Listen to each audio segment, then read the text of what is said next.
Osiris. We're mass communicating. We're mass communicating. Mass communicating.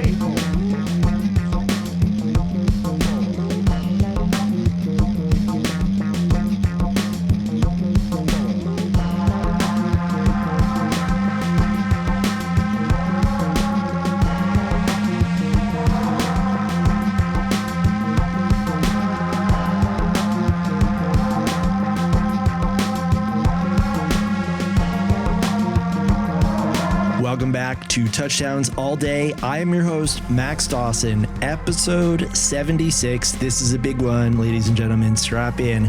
We are joined by Mark Brownstein.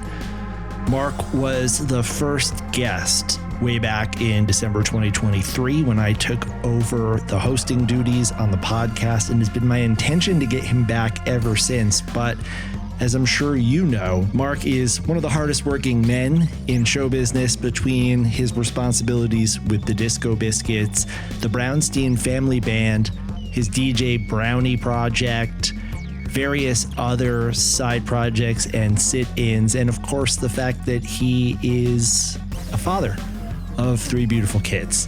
So I've been biding my time waiting for the perfect moment to invite Mark back onto the show, and what could be more perfect than now? We've just wrapped on the 2024 Why We Dance Tour, 59 shows spanning 9 months, coast to coast, so many wonderful highlights, and Mark is going to join us to recap that. But unexpectedly, did not know this going into the interview, Mark was also in a very generous state of mind, and he is going to share with us some music that pretty much no one has heard before. We're going to hear compositions that are in progress. We're going to hear snippets of ideas that Mark has been working on. And we're also going to hear some Biscuits classics, songs that maybe we thought were lost to history. Well, Mark is going to give us a very special treat here in the form of some solo acoustic performances. I am so grateful to get to share this interview with you all. Before I bring Mark on, please remember to give us a 5-star review on iTunes or Spotify, wherever you get your podcasts. Share an episode. Follow us on Instagram at Touchdowns All Day, on X at TDADBaby, or you could follow me at FY Maxwell and John at BARBER Shreds on all social platforms. Please also consider calling the Touchdowns All Day hotline, 424-666-SIYD, to share story, your feedback, a question for me or any of the members of the band. We're also looking forward to, in the very near future, having a second part of our fan covers episode. We've got lots more cool stuff in store for you, so please stay tuned, share an episode, and continue to use the hashtag Touchdowns All Day on all social platforms. Without any further ado, let's kick it over to Mark Brownstein. Mark, welcome back to Touchdowns All Day. Thank you so much. It's great to be back. Mark, it's long overdue, and there has been so much that has happened with the band, the whole Biscuits community since we last spoke, episode 50, December 2023. We were talking about how 2023, one of the greatest years in the Biscuits history, so much new material, new sounds. And here we are 9+ months into 2024, and it's like 2023, what? Yeah, it's funny. That seems to happen a lot in our career. You know, it's just like, this is the best year ever. And then the next year people are like, oh, you know, this is the best year ever. But like, you know, that's what you're looking to do. And, you know, again, if you could get this far into your career and have people saying that it's the best you've ever played, then that's just great. Right off the bat, something's going right here. So can't complain. 2024 has been, I mean, it's been a monumental year for the Disco Biscuits. Hey, who knows if it's going to be remembered or if 2025 is going to just eclipse it. We can only hope so. So inspired by Joey's speech before the last set of the Why We Dance tour, I pulled together some stats just to kind of set the stage for our discussion. But the meat of this conversation, Mark, is not going to be me asking you questions. It's going to be the community, because I put the word out on all of the Facebook pages and the fantasy tour and the Twitter, and I was inundated. An obnoxious number of questions. I read some of the questions too, and I was just like, I'm going to just let them ask these questions, and then I'll just talk about whatever I want to talk about, like a true politician. Exactly. Like this is going to basically be like the presidential debate. I have an agenda, and I am going to make sure that my agenda is met here, despite, people wanting to know, fuck, marry, kill, BARBER, Magner, and Joey, which, by the way, I belabored that for like 20 minutes. And I went through every single combination of FMK, and there's no good options. There were no good options. I mean, let's just start there. Yeah. There are no good options except for like we're already married. Yeah. Right. That one's already, I'm already married to them all. To all three. Yeah.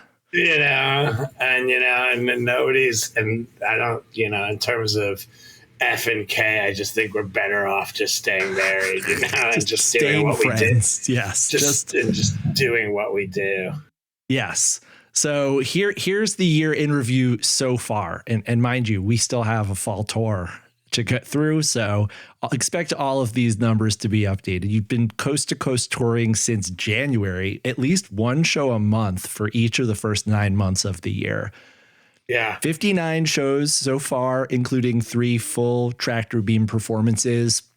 You released an album. 59 shows we've done. Yes. Huh. Wonderful news. Released an album, debuted a rock opera. You had a movie. 143 unique songs have been played. That includes. What's our record? I think 147 is the record. So you have. So we need to do 4 more. You are so close, but you're not just going to do like a trooper. You got to blow through it. We could do like. You got Ape. You got Bizarre Escape still. Lunar. You've got so many options. Yeah, I mean, it's easy. We could. What's funny is somebody said to me we're going to go get through all of your stats. But somebody said to me yesterday that they felt like, it was like the rotation was, it's like getting better. The rotation is getting better. And I was like, you do know that we're 4 songs away from playing the most songs we've ever played in any year. Just in terms of what you're talking about, I think that this is a really great thing to publicize. Because I'm not sure people know that this is the biggest rotation we've ever played. You know what I mean? It's going to be by far the biggest rotation we've ever played. I have 4 new songs. You know what I mean? Like there's so many. I personally have 3 new songs that I know are going to be played by the end of the year. So amazing. Just on new songs alone, there's just like, we're going to hit it right there. Then you put in the troopers and the barflies, the AWOLs, there's a whole tour. How many shows are we doing in 20 shows, 19 shows in November? Yeah, I think you've got 18 and then you've got the 2 in December. So, I mean, like you're going to do this without breaking a sweat. Yeah, 18, 20. And I know that there's probably going to be a couple added before the end of the year as well. And, I'm just like, basically, I don't know where, but like I know that I probably shouldn't be saying that, but whatever. Like this is the podcast that gets the inside info. If you're gonna give an exclusive, it should be to your own podcast. Come on. So yeah, exactly. 143 unique songs played this year, including 7 new originals so far. That doesn't even include the ones that you've been working on. I don't even know how many new Tractor Beam songs there are. I'll say like 10, 12 more. Who knows? For considering things like Boom and Leave Me Alone and Losing It.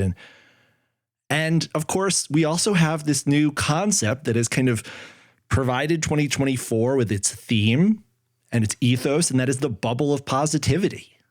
We haven't said it as much. When did Bubble of Positivity start? When was Corey Castelluccio's post that was then memed into a full year's worth of bubbling. I always associate it. It was 24. Yeah, I always associate it with when you were in Santa Cruz, because you and Magner had that day out. You did the news report, and that was like peak bubble of positivity discourse. So it was somewhere in the first couple weeks of the year. And you've had the Bubble of Positivity t-shirts. You've had the bubbles being released at Pine Creek Lodge. It has provided sort of the backdrop for everything that's taken place this year. Yeah. I mean, the Biscuits are just great about the band, the fans, like the whole community is just great about pouncing on things that are brought in and meant one way and then kind of co-opted to mean something else, whatever it is. Magner's pissed. We talked about it in the Nuguffer recently. Chill briefly. These are some of the original memes that, just came from posts. Yeah. Like, this is what happens. Somebody posts something on the internet. There's something funny about it, and then just it gets pounced on. In this case, it was us doing the pouncing, and obviously Corey's a great sport. He's a great guy, and I've gotten actually through the Bubble of Positivity meme, I've gotten to know Corey Castelluccio a little bit better this year. We got to hang out at Electric Forest, and it's been really fun getting to know him a little bit, and kind of his sense of humor around it is great. And like, I don't discount like when there's a fan like Corey who has very specific like kind of agenda about what they want to hear and stuff, and it's like they're there, and then like occasionally you do like the first set Mishawaka hot air balloon, Shamrock, C2B hot air balloon set, and it's like that's for the Corey Castelluccios of the world, and actually I saw him during the set break, like up on like at Mishawaka, up on that little platform there, and he turned around and he was like, "Was that a classic set? All classic?" And I'm like, "Yep, all classic." He was like, "Cool, that was the awesome." First thing I thought during that set was, I want to see the look on Corey's face, because I knew that was for you, Corey, and for so many of us, and that's right. The beauty. Corey is there's so many Corys, there's so many people who just have dedicated years and years and years to traveling around with the band. And, for me, there's just no question. There have been times in our career where we've had to wrestle with how much should we play the new songs. But, like we're at a point where just like every new song has been such a banger, and it's been so well received, and there's just so many of them that, you don't actually get the opportunity to do that set that often. Although I did kind of pose that to the band as like hey, we should be doing this. Like, we're playing these new songs like crazy. We need to be. It's actually, for my dollar, it's the best parts of the show in a lot of the shows. And I hear people, agreeing with that sentiment. And so, but like, there's still something so special about when you've played Hot Air Balloon and you're in your Shamrock and the thing starts jamming out and it slows down and hits the funk of a C2B. Like, that was I knew that this was going to be a moment. Yes. Like, in advance that if you do this and then we hit this C2B, if we hit that a C2B well, if that transition goes well and it went perfectly, I guess, like, just for reference, like, it wouldn't have gone as well if, say, like, we hit it and the C2B was too fast or something, but we were coming from fast. Yeah. And Alan slowed it down. He just like pulled on the brakes right as that swing beat hit.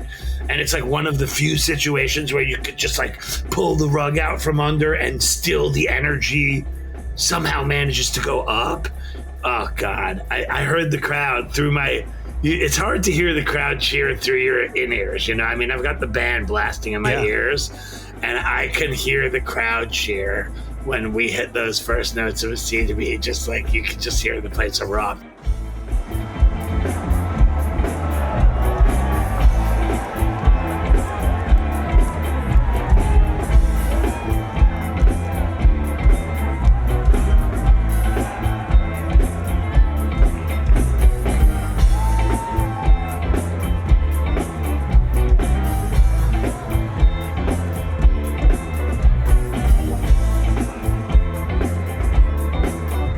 exciting. And it's one of those things where it's like, you hope it's going to be the way that you envision it to be. And like that couldn't have been planned any better in terms of just like knowing what it had been so long. I don't know when the last CDB was, but it was way overdue. Maybe like December in Austin, in Florida. Okay, in Florida we did one, right? So it had just been so long since we've played a CDB, and like, you know, you're like on Twitter, you just see like the requests for it. Like, you know, one person was manifesting it. Haley, they were manifesting this from Twitter, and it was just like, it was just an amazing thing. I knew even on stage, I was like, Haley's going to love this. Like from afar, you know, there's going to be some action on Twitter. Speaking of Twitter, I want you to know, I just checked my screen time. I spent 1 minute on Twitter today. Oh my God. And like 8 minutes on Instagram. Congratulations. So you're living in the real world. I cut myself down to 9 minutes of social media today. It was like 25 yesterday or something. Like we'll when we get there, we'll talk about it. But like I came off of this tour with like a new relationship with, you know, technology and social media, and like set very specific boundaries so that I could succeed. Because it's just like so many times I've been like, I'm done with social media, and then I'll just like kind of seep back on in a day. So I know that I'm going to use it, but I need to set specific boundaries so that it's just like literally a couple minutes a day, and I can actually get everything I need done in 5 minutes if I use the old testy method of checking it once in the morning and once at night, you know, and that's been great because I've just been writing music like all week. I haven't written this much music since social media started. Amazing. I knew that. Like I'm not the only one. There's a whole generation of people, a whole population of people who are addicted to their phones and addicted to social media. Yeah. And, you know, everybody can see it. Everywhere you go and you see this thing, look, people just kind of looking down at their phones. But I think that they're starting to be kind of like a pushback against it. It's like, you know, like feels like the early days of knowing that cigarettes were bad for you, and some people were starting to quit. Yeah. Like the healthy people were starting to quit first, right? And then from there, it took years and years and years to get everybody else to, you know, to change it from where 80% of adults were smoking to where now I think under 20% of adults in this country are smoking. So, you know, I've been saying for many years, I think social media and smartphones in general are this generation cigarettes, and that there's going to be a time where everybody is saying, damn, we didn't know it was so bad for you. But I said that 10 years ago, right? And now we do know. Now we do know it's so bad for you. And so I'm trying to get my relationship kind of fixed there so that I don't have to like turn my phone in and send myself to like phone rehab in Arizona or something. Although I got to say, phone rehab in Arizona sounds kind of nice right now. You know, I don't know like what kind of facilities they have. I would imagine it's beautiful. Sound baths, and you do meditation and sweat lodge. There was like a student in my kid's school a couple of years ago that was like so addicted to their phone. I mean, I think every student is. I don't know why they just didn't send a whole lot of them, but one of them got sent to this like phone rehab in Arizona. And I was like, oh man, that sounds lovely. So anyway, back to the biscuits. It's relevant to the biscuits because it's just been like, I stopped writing music for many, many years. Yeah. There was multiple reasons why I stopped writing music. I stopped because I wasn't feeling confident about my writing. I stopped because I didn't feel like there was an outlet, really. I didn't feel like there was a point. I should have just kept writing. But it was just like I was so depressed about the state of like not really like knowing that I could write, but the biscuits weren't going to be learning the songs, or it was so hard to get a song. And I wrote Miracles, I wrote Champions, like I wrote a couple songs in that period, but I just shut it down. And like, you know, I don't believe in writer's block. Right. And so we've talked about that before. And I don't believe in writer's blocks. I just, it's just a matter of changing my lifestyle around in a way that's more conducive. And really, to be honest, it's this ukulele, because I could carry it with me wherever I go. And I've been taking it on the road, and then, I could just write chord progressions,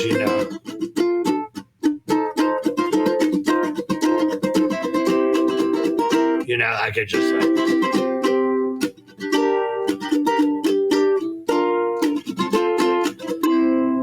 so I'm just in this, I'm all day just sitting with this thing.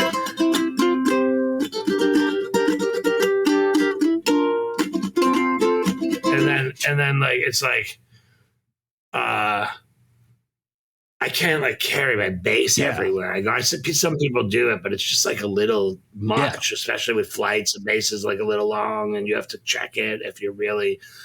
Sometimes it won't fit on the overhead bins, and then if you have to check it and you don't have a hard case, you have that case that you put on your backpack. So the ukulele has been a game changer for me for writing music, and so that's kind of where that's where my head's been at this week. It's just I've been looking at all those questions from the fans, and I've been thinking about I was some of them were about the tour or whatever, and I'm man, the tour was amazing. The last 8 shows were really special. You don't get to that kind of special without being on tour, right? We could have played 3 shows in Chicago and then taken 3 weeks off and played 3 shows out in Colorado, and Colorado wouldn't have been what it was. But doing them back to back to back like that, you get in your groove, and all of a sudden, Dylan, I didn't even think Dylan was that great when we were on stage, because a lot of shit was going on. People obviously now they could see me running around on stage, but I listened back and it was fantastic. And that's the beauty of the Biscuits right now is even when it's not the most comfortable moment, the fucking band's on fire. Right? So let's go through some of these questions. Hit me with questions. Are we done with the stats? I mean, we're done with the stats, but you said so many things that I want to respond to. I'm just I want to talk about this. We could go through them. So I want to come back to. Are you paying attention? I'm paying attention. I always pay attention. Okay. I'm good like that. I want to come back to that night with the C to B. And if you haven't yet, Mark and everyone else, go on Nugs, watch the video stream of the moment they hit the C to B and the crowd going nuts. It is a beautiful moment. I'm not just saying that because there's a big shot of me with my arms outstretched, looking to the heavens. Thank you, God. It is a triumphant moment. But Mark, you said something when you were setting up that part of the discussion. You said you knew that it was going to happen. And that entire set, you came backstage that day and you said, I know what I'm going to do. You literally said to me and Joey, I know what we're going to do today. And Joey said, but, and you said, no, I know what we're going to do. And you put it down on paper. The band went out and executed it perfectly. And the result was exactly that which you predicted in the backstage at 1 PM that day. The sets fit together perfectly. The show fit together perfectly. It fit together perfectly within the context of the weekend, of the tour, of the year, of everything. So what I want to know is, has something changed for you, or is do you feel like things are coming into a little bit more focus and clarity about the proper way to do this whole thing 30 years in? No, I have no idea what the right way to do this is. It's so fucking confusing. We have 200 songs. It's so hard to balance. It's we would need to play 200 shows a year. First of all, it's the fans need to fucking choose once and for all. And they've chosen. Do you want us to play all of the songs, all of the bust outs, everything that you want to hear? Or do you want us to play super deep exploratory, improvisational jams? You can't have both. There, I said it. There's the bottom line. Nobody's ever said that out loud before. I know this. because this is what I belabor over in my head for weeks and weeks and weeks before a tour. How can I give everybody what they want, but also give them what they need? Right. So you can't have what you want. Right. But sometimes you get what you need if you try sometimes. Yeah. But, you know, but the reality is that that's the balance that we're like dealing with here is everyone's like, play this, play that song, play this song, play sound one, play, you know, like the sound one we can play, right? Or like Songs of Joy would take a long time for us to kind of get it to where it needs to be to play it and have it be at the level where we want things to be now. Maybe in 2007 or 2013, we'd practice sound one 2 or 3 times, once or twice, and go out on stage and botch through it. But that's not the Disco Biscuits in 2024. Yes. If we're gonna play Songs of Joy, we're going to play it every day for 2 weeks, backstage, on stage, at home, you know, and that's going to be the thing that we concentrate on for those 2 weeks. And when we play it, it's going to be glorious and there's going to be no mistakes, right? But what we're not going to do is force it. And so with all this other shit that we have going on, and then all these new songs, which are frankly, you know, exciting to play and rejuvenating the band and giving us, you know, a whole new lease on life in terms of what this band is, can be, you know, and will become. And so, you know, we are still going to play more songs this year than we've played in any other year in history, with significantly less shows than our, you know, like we have a lot less shows than we had in 98, 99, 2000, 2001, whatever. We're still going to eclipse how many songs we played. So our rotation's bigger than it's ever been, but the fans have spoken. When we were playing standalone songs in the beginning of the shows, 2 of them, so that we can then get to 7 or 8 songs in the first set, so we can get through all of our songs. None of those shows turned up in the best shows of 2023. We did it all through the beginning of 2023, like out in when we were in Cleveland, Buffalo, the New England shows that Karina was opening, all through that whole segment, all the way up till I think around the Cap Theaters, where we had the show that we actually talked deeply about here with the inverted reactor and the inverted Shelby. Up until that moment, we were toying with a different format for multiple reasons. Again, we do everything for multiple reasons. It's like, in order to change our format, there needs to be multiple good reasons. And there were.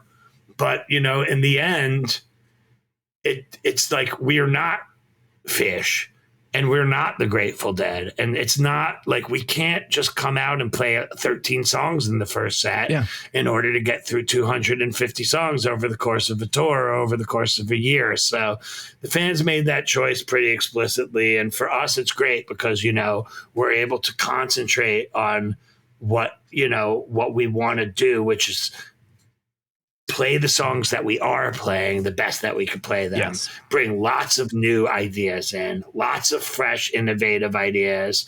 You know, and you could tell, like, we're like malleable. Like for a couple months, the Biscuits were very, very influenced by Tractor Beam, and there were samples all over everything, you know, and then we kind of did that for a tour, and then we came back out in this fall tour, and, you know, Magner's in charge of that, and he kind of decided to pump the brakes on it. I thought that was really smart because we had a Tractor Beam show coming up. So it was like, it delineated between what that Tractor Beam was and what the Biscuits were. And I think, look, I don't know if Magner's paying attention, but I up until about 5 days ago was paying attention very deeply to the scene.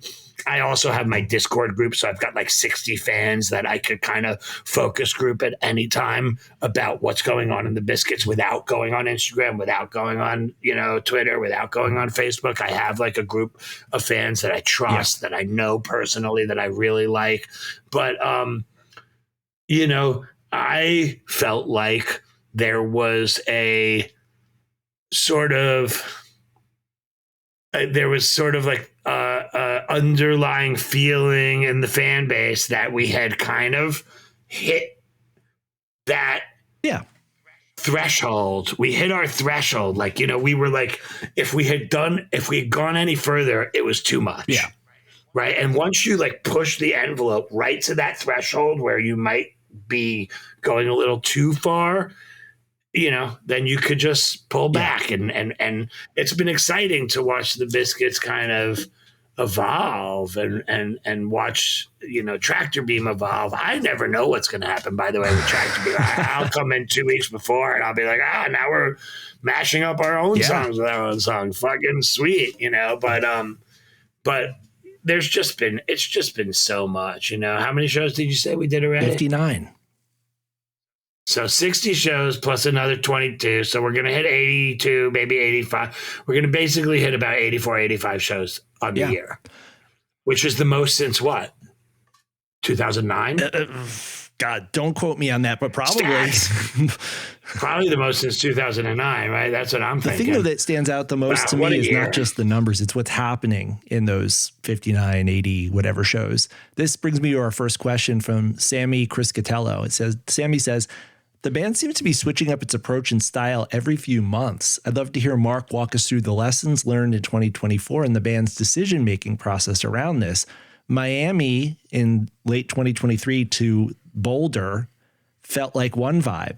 Then the Super Bowl, Tractor Beam through Elements Fest felt like another phase in the band's evolution. Now there's Grand Rapids through Pine Creek Lodge. That's another version of the band. And I think Sammy is onto something here. I feel like there have been these, we were just talking about eras that, right? throughout 2024 where, you know, part one was the awesome button. Part two was Magner discovering samples. You know, maybe part three was you discovering some new sounds on the Moog.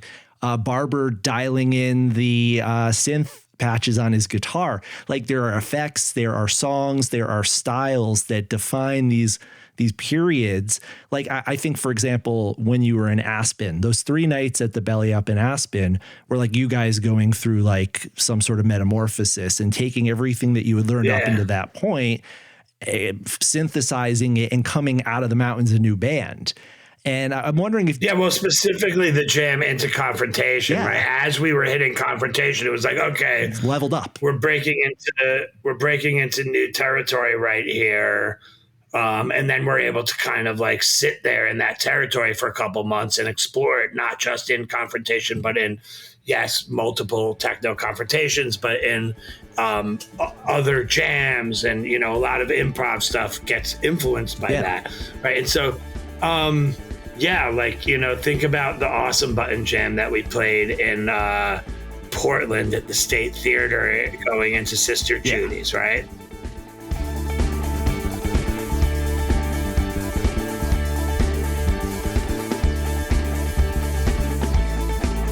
That jam specifically, one of the best of the year. That Sister Judy's jam, that kind of encapsulated that whole period. You know, that was like era number one, right?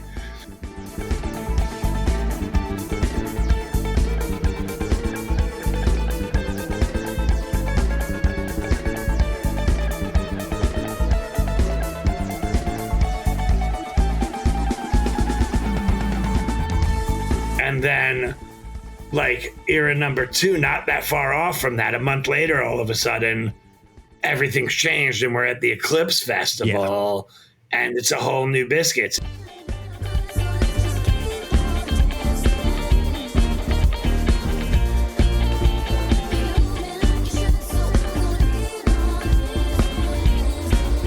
Well, what happened was we hit festival season. Right? And once we hit festival season, that Boulder version of the Biscuits, the Tractor Beam Fox version of the Biscuits, starts to percolate towards the surface a little bit because, you know, the festivals are filled with people that this style is going to speak to. You know, there's young people into different styles of music that are just walking by, hearing, you know, Magner doing Losing It samples, stopping and turning around and discovering their new favorite band. And there's there's specific anecdotal situations of this having happened, and then the people reaching out to me online and being like, I discovered your band through these samples that you were throwing down as I was walking by at either Eclipse or Elements or, Soul Shine Festival, Electric Forest. So we played a bunch of festivals that were heavily EDM leaning, and it wasn't like we planned this like the way I planned that a C to B moment. And I don't think we really we have gotten to the question about that question about like how do we show up in that moment and know that this is going, like, how did I know that was going to be what everybody wanted? Well, I fucking don't, first of all, because the band has to execute. Like, if the band plays a shit Shemra and a shit hot air balloon, then it doesn't matter. That doesn't happen these days, but back in the day, like, that was always there was always that. It's easier to plan stuff when you know the band's going to play well, right? Because then like, you're going to get great hot air balloon, you're going to get a great shemra, and then you're going to hit this moment. So, but we evolved, and innovated around Tractor Beam in a way that kind of was a jackpot for us in terms of what was about to happen in our band. Because over the years, we can go out and play a great festival at Electric Forest, and we have a bunch of times, but the reality is that when you are a fish out of water, the way a jam band is at an EDM festival these days, and listen, I know all of the jam bands. We've sat backstage talking about what it's like to be a jam band at Electric Forest with the other jam bands at Electric Forest. You have to be very resilient. You know what I mean? It's like you don't even know if people are going to come to the show. Yeah. Now, for the Disco Biscuits, who are a headliner there, I do know that people are going to come to the show. And over these last 2 years, we've had the technology to kind of hit them with just enough of the Tractor Beam style jams. The 2 years ago we did, or 3 years ago, whatever it was, the previous Electric Forest, we had just discovered the Tractor Beam jam, where we were all on our Tractor Beam sounds, no samples yet, but, Magner's on his arps, I'm on my keyboard, we have the sidechain compressor, it's starting to sound more electronic. Yeah. And so we came out on stage at the beginning of that show, and we just hit them with that. We just jammed into a Tractor Beam jam, and I watched as the crowd responded, came out of the forest and into the field, but this year we knew that it was going to be just like up a notch. It's like we just know that when Magner's doing the kind of stuff that he's doing, bringing these samples in, that it's like this is going to connect with people, right? And we have to balance it. Like, we have to make it so that, it's got to be for Biscuits fans first and foremost, right? And it is, because that's who was at the Fox, right? Biscuits fans were at the Fox. We made that show for them. They loved the show. They loved the innovation. They loved the style. It just so happened that this thing that we made for us and the Biscuit fans can be widely appealing amongst people who aren't fans of jam bands. So festival season hit, and that was era 2 of 2024, right? And by the time Elements hit, I was kind of excited that festival season was over, because I had kind of felt in my own thoughts that it was time to tone this all down and go back to being the Biscuits. But, it's like the Biscuits, we never talked about that. That just happened, right? That was like, I showed up and I was pleasantly surprised that we are synchronous when it comes to that. Magner just kind of naturally toned down that era, and then we're back into, it's kind of a new era, as Sammy mentions here, which is that we're in the foghorn era. Yeah, foghorn era is so fucking good. I mean, what's funny is, like, the foghorn, I don't even think that's a sample. He, like, actually made the fog. He could easily just sample the foghorn from it's a trombone. Yeah, he just made it, and it's just so great. This era is so great. I mean, the new songs are so great. The new songs have their own flavor. If you noticed, it's like every time I'm in the studio, every time somebody goes to the bathroom, I just go over to Ableton and I just push it up 1 beat per minute, just enough that nobody notices. But over time, the song goes from like 127 to 139. Right. Yes. I just like itch it up. Don't tell the band that this is happening. No, they know. Like I've been pushing us from the space opera to kind of take this next batch and bring them up from 125 to 130, to 132 to 138, which Deal and To Be Continued were the only 2 songs that were above 132 at the time in the space opera.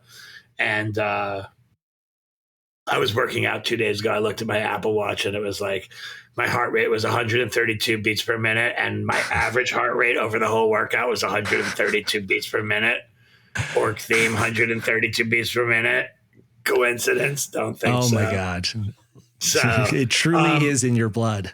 But like Risky Business, like is like more at like 140. It's a little faster. It can't, and it's just like it's relentless. And Trapdoor is so fucking great now with like that big orchestral like horn and strings thing that Magner has, that these 2 songs are on like a whole different level from the previous batch of songs, which were on a whole different level from the previous batch of songs before that.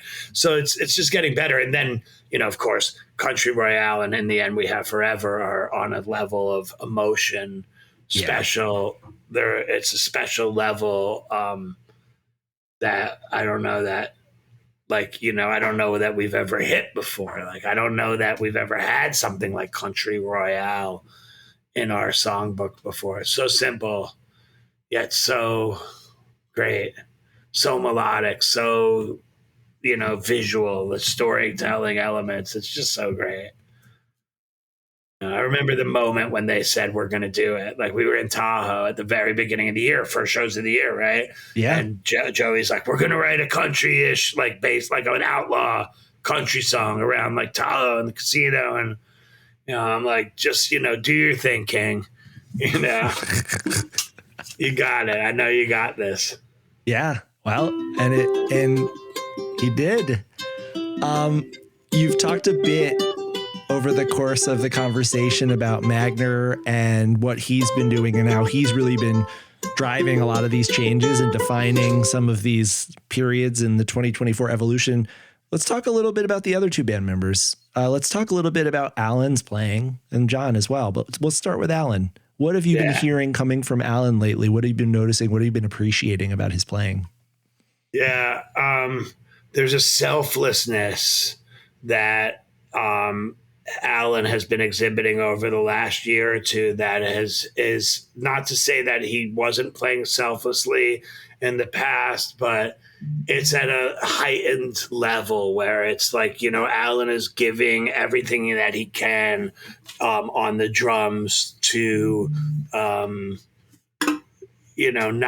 not for his own benefit, but for the benefit of the band, right? Like everything that he does, there's an interactivity kind of with Alan that I haven't been as used to over the years, where, like he's the robot, right? He sits down, he lays a beat, and he kind of puts his head down and just plays that beat. Hits can happen under that beat, but he won't. Now he's like hitting hits and anticipating with you and like creating moments with his drums in a way that it's the very best he's ever been. Now, if it's hard not to appreciate just the unbelievable technical precision. I heard Alan make a mistake earlier this year, and I don't think I'd ever heard that before. Like, it was like he like missed a beat, like he missed like his stick, like just like, it happens to drummers all the time, not to Alan, but it was backstage, and he like missed a beat, and I like looked over and he was like, and I was like, wow. Like, notably, like, note to self, never heard that happen before. And, it just goes to show, like, on stage, if you're talking like Guitar Hero style, like, Alan's hitting 100% of the spots every single time. So listen, we don't get to the end of the show and have the whole crowd go Brownie, Brownie, Brownie. You know, it's like you gotta. It's like it happens. The Alan chants happen, and you gotta just kind of look at it from a perspective of when somebody is that incredible at what they do, right? You know, people are going to be fucking chanting their name all night long, and you know it's been years of that with Alan. So his feel is the best it's ever been. He has his swing is the best that it's ever been. Also, he's the most open to taking suggestions, like talking through like feels and beats with the band members of, hey, can you play this here? Kind of just back off of this here. Give me. There's a big moment we had a couple of years ago where we were trying to fix the beat in Shimmy, and it kind of bubbled up into a fight. It's one of the few fights from that year that wasn't completely filmed. We haven't had a fight at all this whole entire year. It's amazing. Like I think the camera went away and you didn't fight ever again. You were only fighting because the camera was there. I don't know if that's true. I think the camera caught a moment in time. Like it's like there was fucking problems, dude. We had real problems. The band could not communicate. Right, Joey came in and fucking sat everybody down individually and made sure that the band started communicating. But it's like trying to tell Alan what beat to play. I think I've spoken about this publicly before. Trying to tell Alan what beat to play is very difficult to do because it's like, I'm not a drummer. I can't beatbox. I'm not really sure how to tell him. But when it came to Shimmy, I was able to. The work that I did in Star Kitchen had given me enough of a point of reference on what different drummers' beats were like in that kind of funk world that I was able to speak a language to Alan that he was able to understand. So once this fight was over, like, you know, weeks went by and we came back around and Shimmy was on the list again and I didn't want it to turn into a fight. I took Alan aside and I said, hey, listen, I think you're playing a Bernard Purdie shuffle, the Purdie shuffle right now over this beat. Kind of, you know,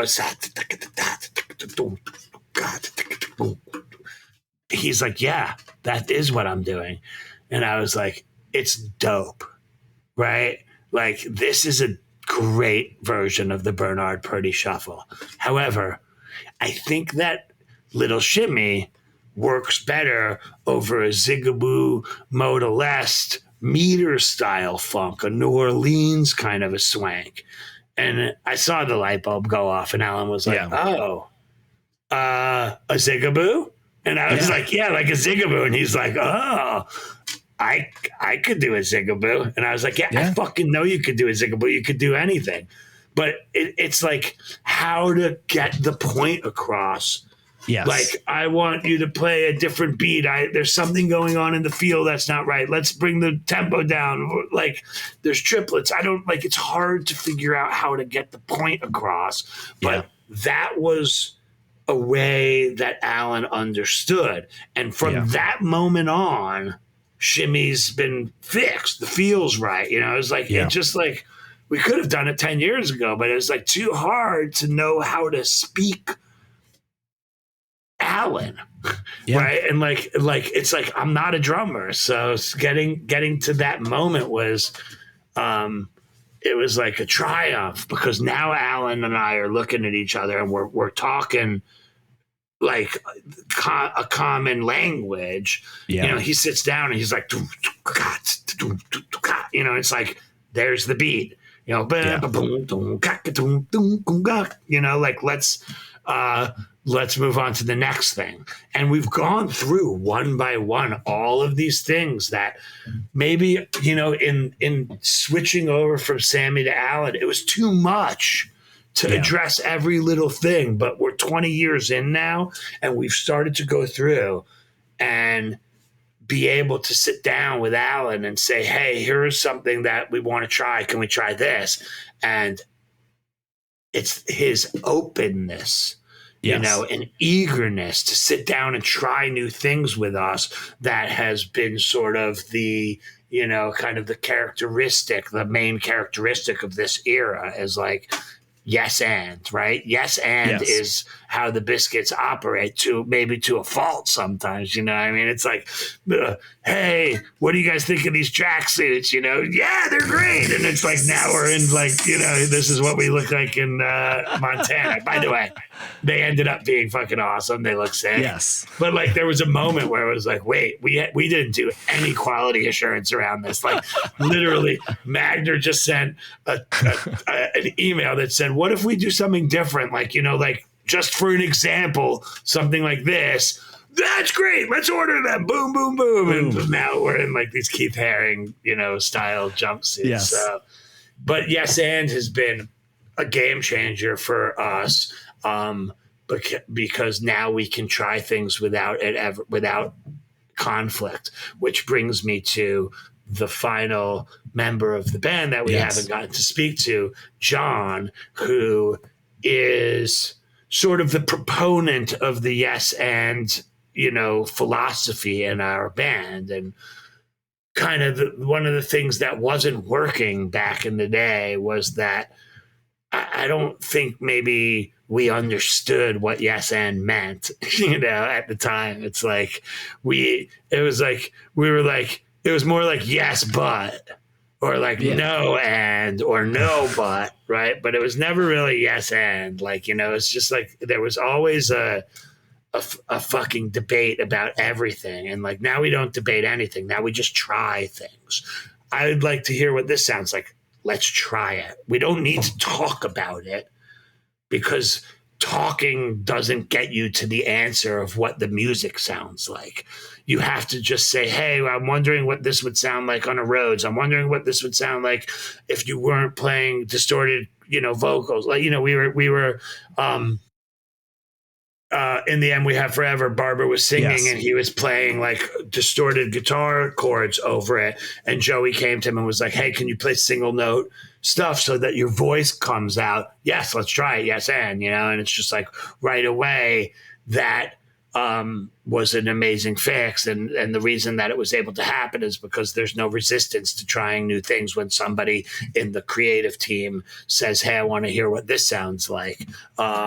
And that's fixed everything for us. You know, it's like fixed our whole career, is this idea that we don't have to fight about things. We could just try them out, and then we can everybody can just hear it for ourselves. And then if you don't agree, like whatever, like you just listen to what does John want to do? It's his song, and then we just do that, right? It's just like, fine. There's no it feels like there's a common sense of purpose that is flowing through this yes and mentality of the goal is not to win, for Mark to win or John to win or Aaron to win. It's for the Biscuits to be the best band they could possibly be.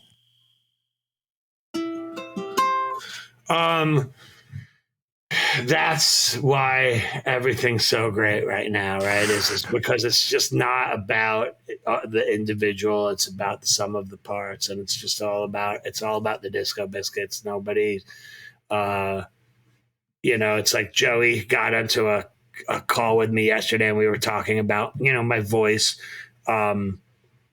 And I was saying, hey, I want to get some vocal lessons. I really want to, like, you know, before this next tour, I think I'm going to move off of like dabbing for a couple weeks and, you know, go straight to edibles and really try to take care of my voice a lot. And he was like, you know, you didn't hit the notes in Shelby. And I explained to him what happened. I was like, man, I couldn't hear the fucking key we were in due to something that was going on. Doesn't matter. But I know that I didn't hit the notes. But like, you know, like, look, I know how to hit Shelby, you know, I can sing it fine here. Springtime come and the flowers bloom, you know, a quiet walk in the park. You know, I if I can hear, and the sun sinks in red ends, Shelby rose in the dark. So I sang it to him right here. I was like, I honestly feel like the last tour, my range came back. I was singing really as well as I've sung in, like, you know, since September of last year when I had taken 10 weeks off from smoking. And I did really like kill my voice this summer from like June through like August. It was like thrash for a while, and I tried everything to get it back, and it, eventually it just came back, and but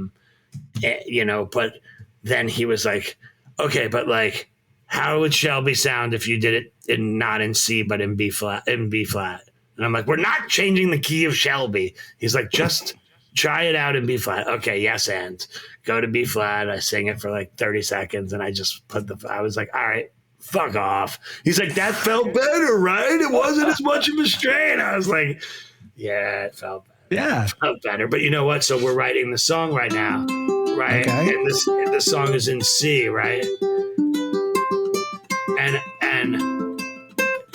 And when I'm singing it, you can hear that it's just like the songs that are in C are just like, I can hit the notes, but it does kind of stretch my voice just a tiny bit. So I recorded the whole thing because I can't play these lines. I'm just learning how to play the fucking ukulele this summer, right? So I spent an unbelievable amount of hours sitting with a metronome, sitting here like doing like finger picking on this thing, just trying whatever it is, like just trying to like figure out how to play this instrument, but playing these lines down a whole step, I can't fucking do this thing. This thing is it's in C major for me. So I played it into the Ableton all in C. Yeah.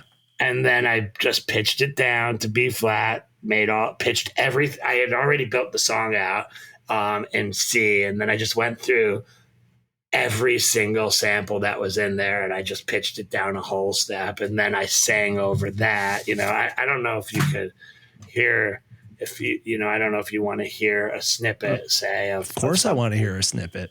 I feel like, I just feel like people have been like hearing snippets of songs on Touchdowns all day, so that's kind of like a fun thing. I don't know, like, here's the very beginning. Tell me if you can hear this. Hold on. Oh, there you go. Can you hear that? Yeah. So like, here's the very beginning. I'm just fucking around.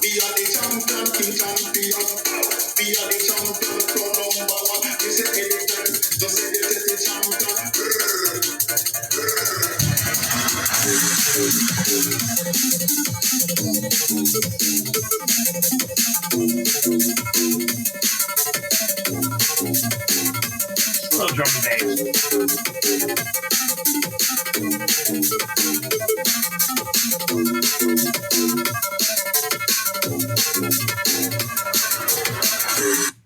So that's the main music. Wow. Yeah, here's another song. Maybe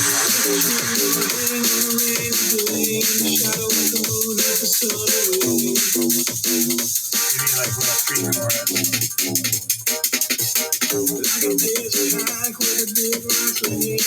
little pre-chorus.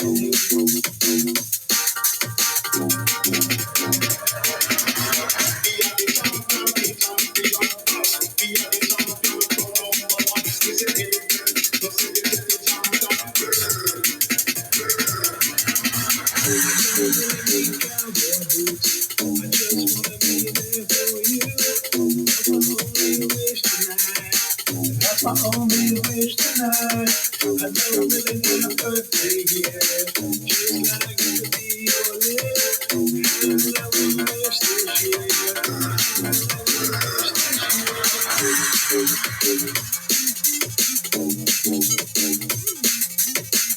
Anyway, that's a little preview. Wow. It's just like, something that I've been working on for the last couple of weeks. And then I was kind of at Magner's the other day, and we were playing it, just like acoustically. And then, I don't know, I woke up yesterday and it was like, I kind of knew that I wanted to do it as like a drum and bass song, because like if it's in halftime, it's just like, it doesn't, there's no way to make it work in the Biscuits repertoire the way it is as like a rock song. Yeah.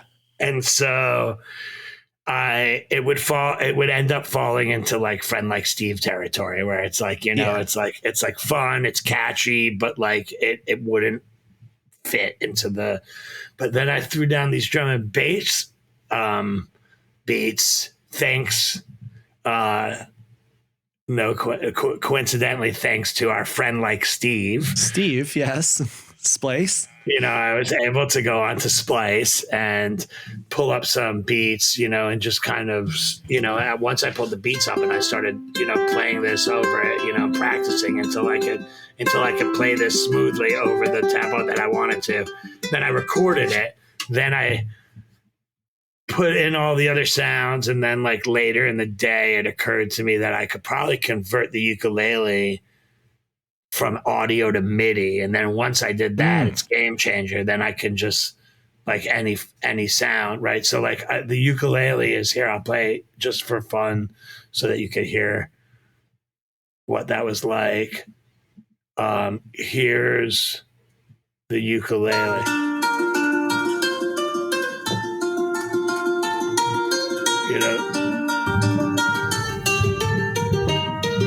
Right. And then I converted that to MIDI, and and we got something like this. Oh. Right. Wow. Right. And then I pushed that onto a Serum and threw some, like choppy like effects on it. So I went from here to here. And it still got all of the different elements of the melody in it, which is really nice. It's like the kind of got that, it has like sort of a classical. Once I got the melody out on MIDI and put it on different sounds, I could hear just like how classical the melody was sounding. I was like, wow, this is super classical. I'm going to have to find the right sound in order to make it like work over drum and bass. Yeah. Barber called it uke step. He's like, dude, uke step, hot. And I sent it to Joey, and he took the lyrics, of course. He put them into a Google Drive. He highlighted all of the lyrics that he doesn't like.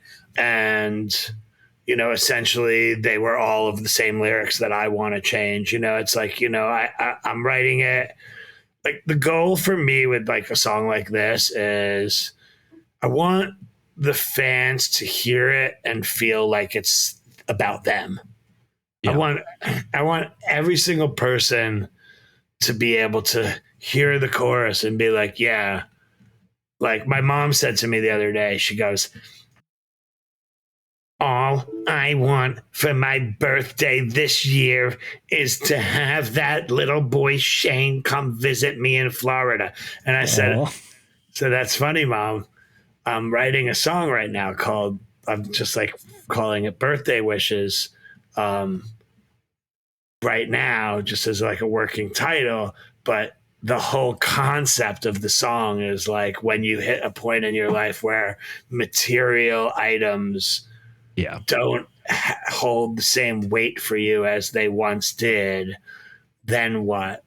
Right. And that's where I hit this year. I hit this point where, it's like, I don't care what car I drive anymore. I used to think it was like important to have a nice car. People are going to see me in a car. Oh my God. I want to make sure that everybody knows how successful we are. And I need to have an Audi or whatever. Like, I don't fucking care anymore. In fact, I'm paying almost nothing for this like Acura that I got from a 90-year-old dude who's like can't drive anymore. My whole life I've been waiting for there to be a 90-year-old person with a car that has 10,000 miles on it that I can have for almost nothing. It's the dream.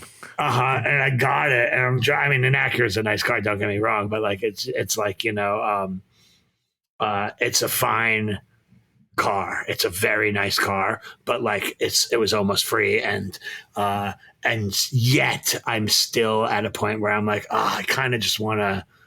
I drove this Mazda CX-3 when we were on tour down in Charleston for a couple of days, and it's just like this tiny little car. It's like whatever. It's like a $20,000 car. It was great. I fucking loved it. I was like, this is the car I want. I want a Mazda CX-3. I don't want a nice car anymore. I want to pay $90 a month for my lease, and like, what do I want? Right? Like, what is important? Right. And that's what Birthday Wish is about. It's about like what's important. Is it your car?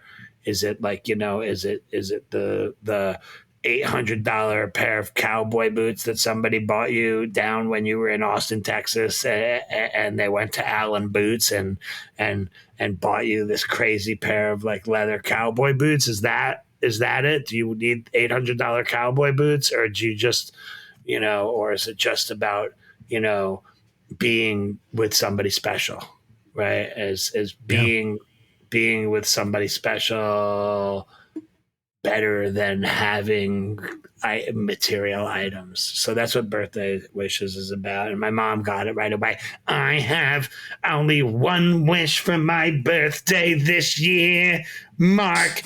I am telling you, you bring that Shane down here to Florida. That's what I want. That's what I'm going to get this year. And I was like, you get it. My mom gets it. Like Marge. Yeah.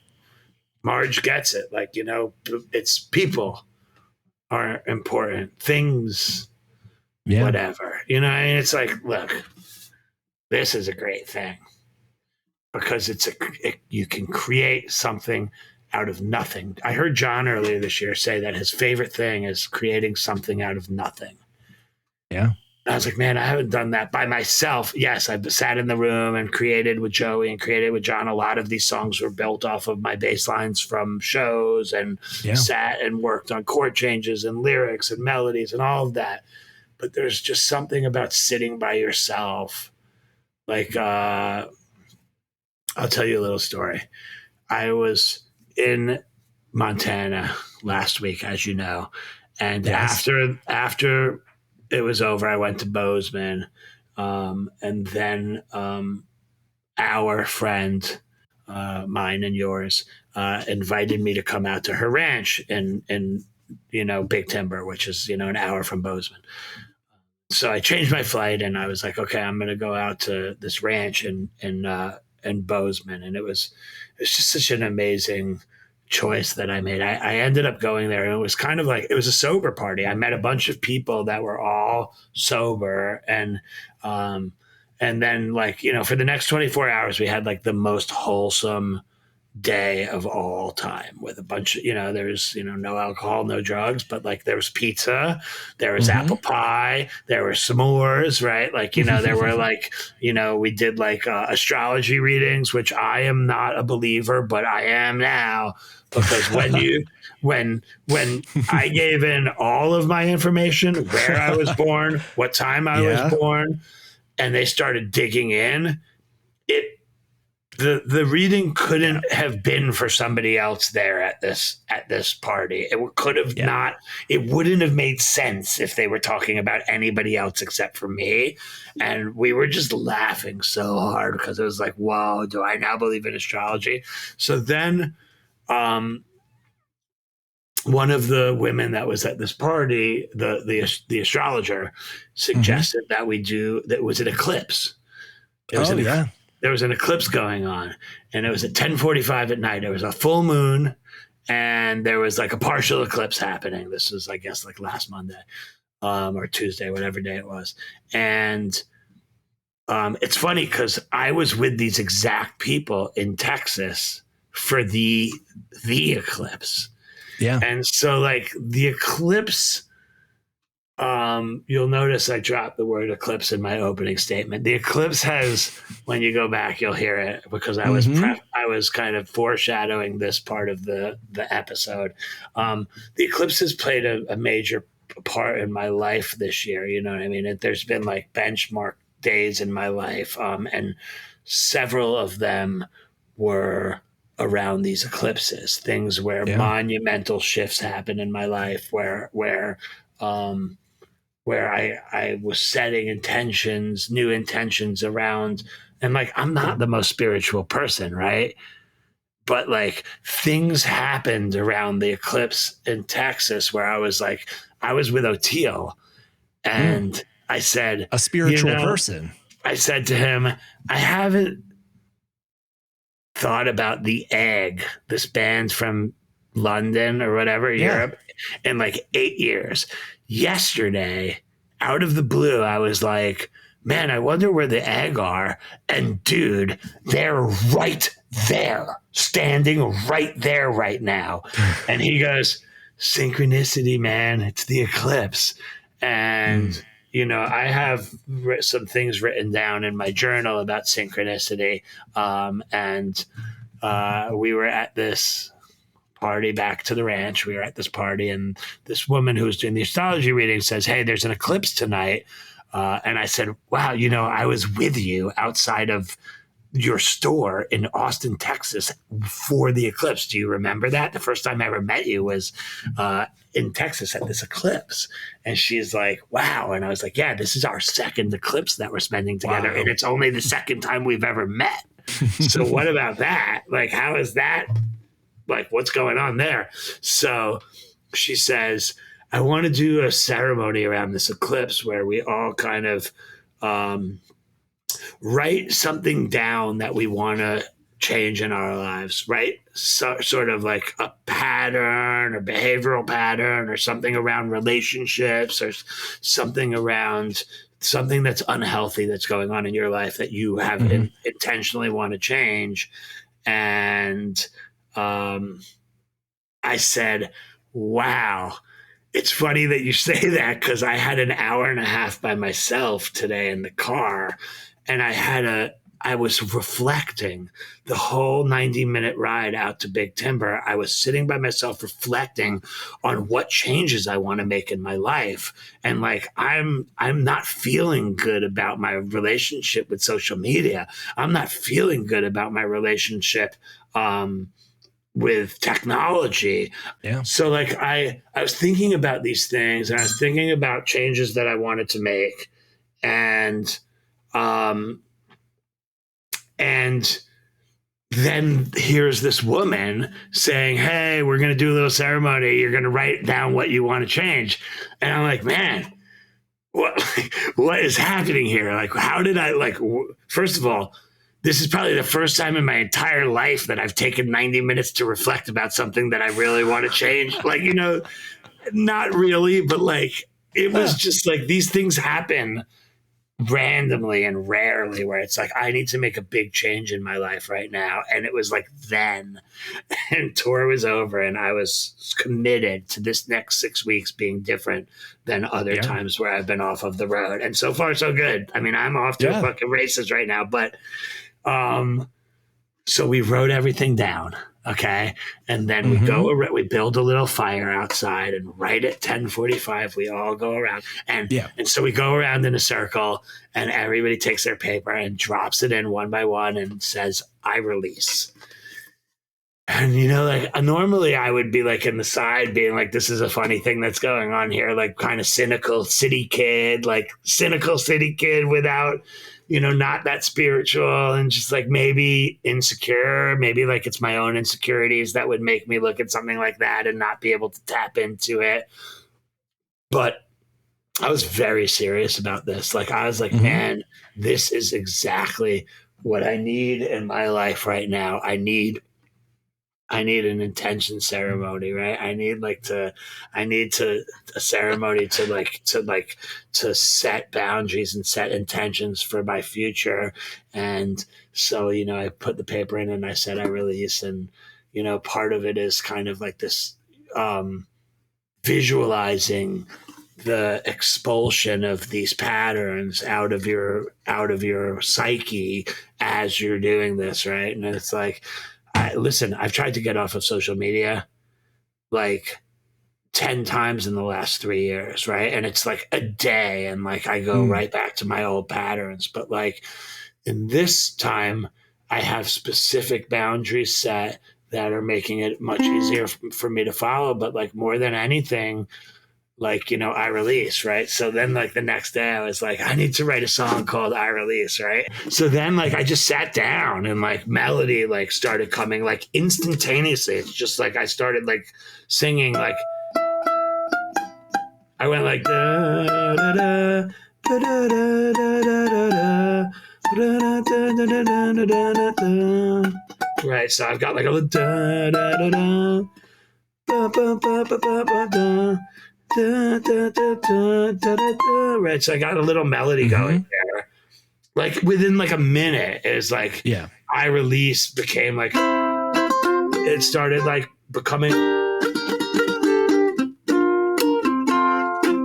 and like so like now I like heard the melody right, and so like there's a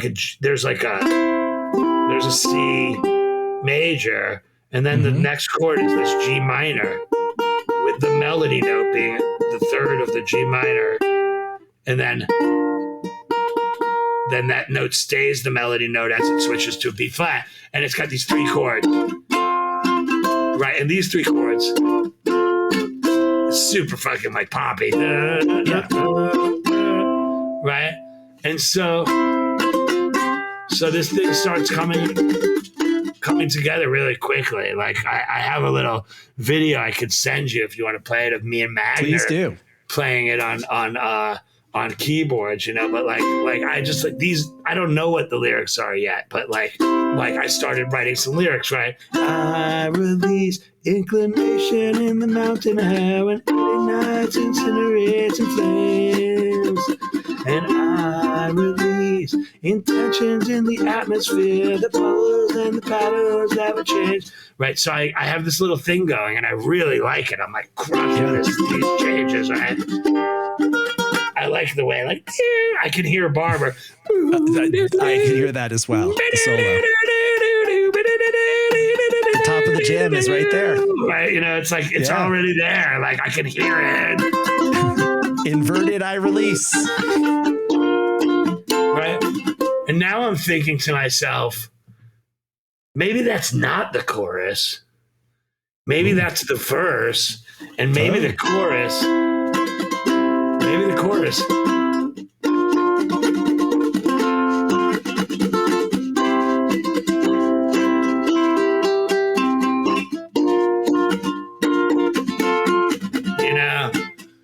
I can see the angels dancing. I can hear the aliens sing. I can hear the birds messing and see them next to me.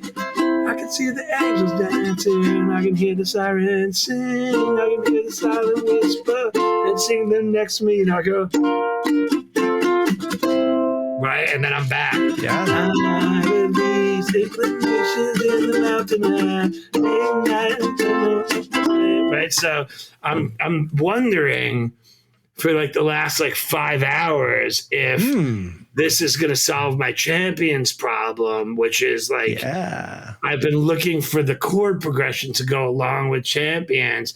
And so tonight when we're done, I'm going to go back into Ableton. I've already have the drums all laid out, and I'm going to record on my ukulele the chords from I Release. And then I'm going to do like this kind of thing. And I'm going to go like this. 2, 3, 4. I can see the angels dancing. I can hear the sirens sing. I can hear the silent whispers. Feel them next to me. I can see the angels dancing. I can hear the sirens sing. I can hear the silent whispers. Feel them next to me. I can see the angels dancing. I can hear the sirens sing. I can hear the silent whispers. Feel them next to me. I can see the angels dancing. I can hear the sirens sing. I can hear the silent whispers. Feel them next to me.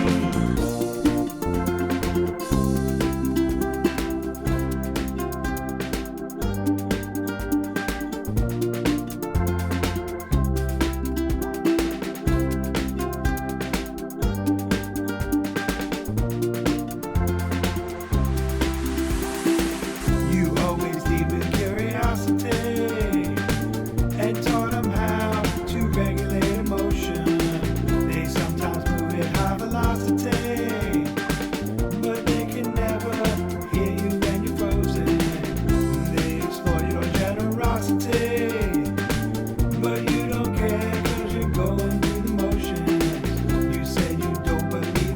apology. The stars just hit you like a nuclear explosion. I can see the angels dancing, I can hear the sirens sing, I can hear the silent whispers, feel them next to me. I can see the angels dancing, I can hear the sirens sing, I can hear the silent whispers, feel them next to me. I can see the angels dancing, I can hear the sirens sing, I can hear the silent whispers, feel them next to me. I can see the angels dancing, I can hear the sirens sing, I can hear the silent whispers, feel them next to me.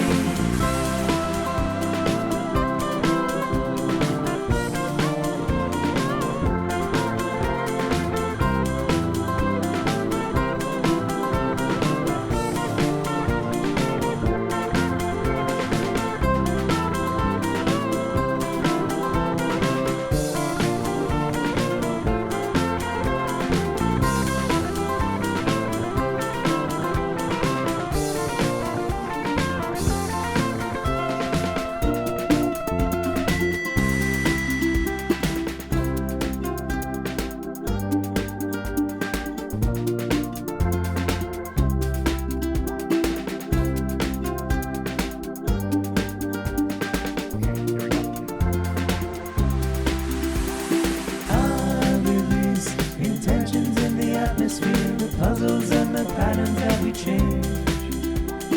I release inclinations in the mountain air. It ignites and liberates in flames. I release intentions in the atmosphere. The puzzles and the patterns that we change. I release inclinations in the mountain air. It ignites and liberates in flames.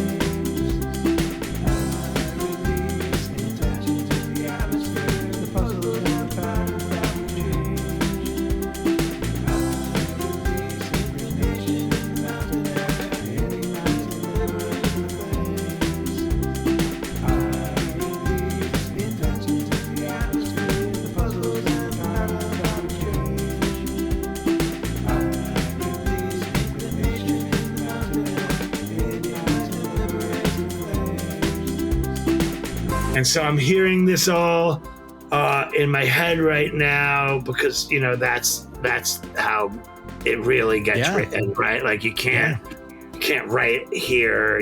I could find the chords here, but then it's like you put this down and the chords are still in here, right? And so now I have these two different parts and they're kind of bouncing back and forth in my head.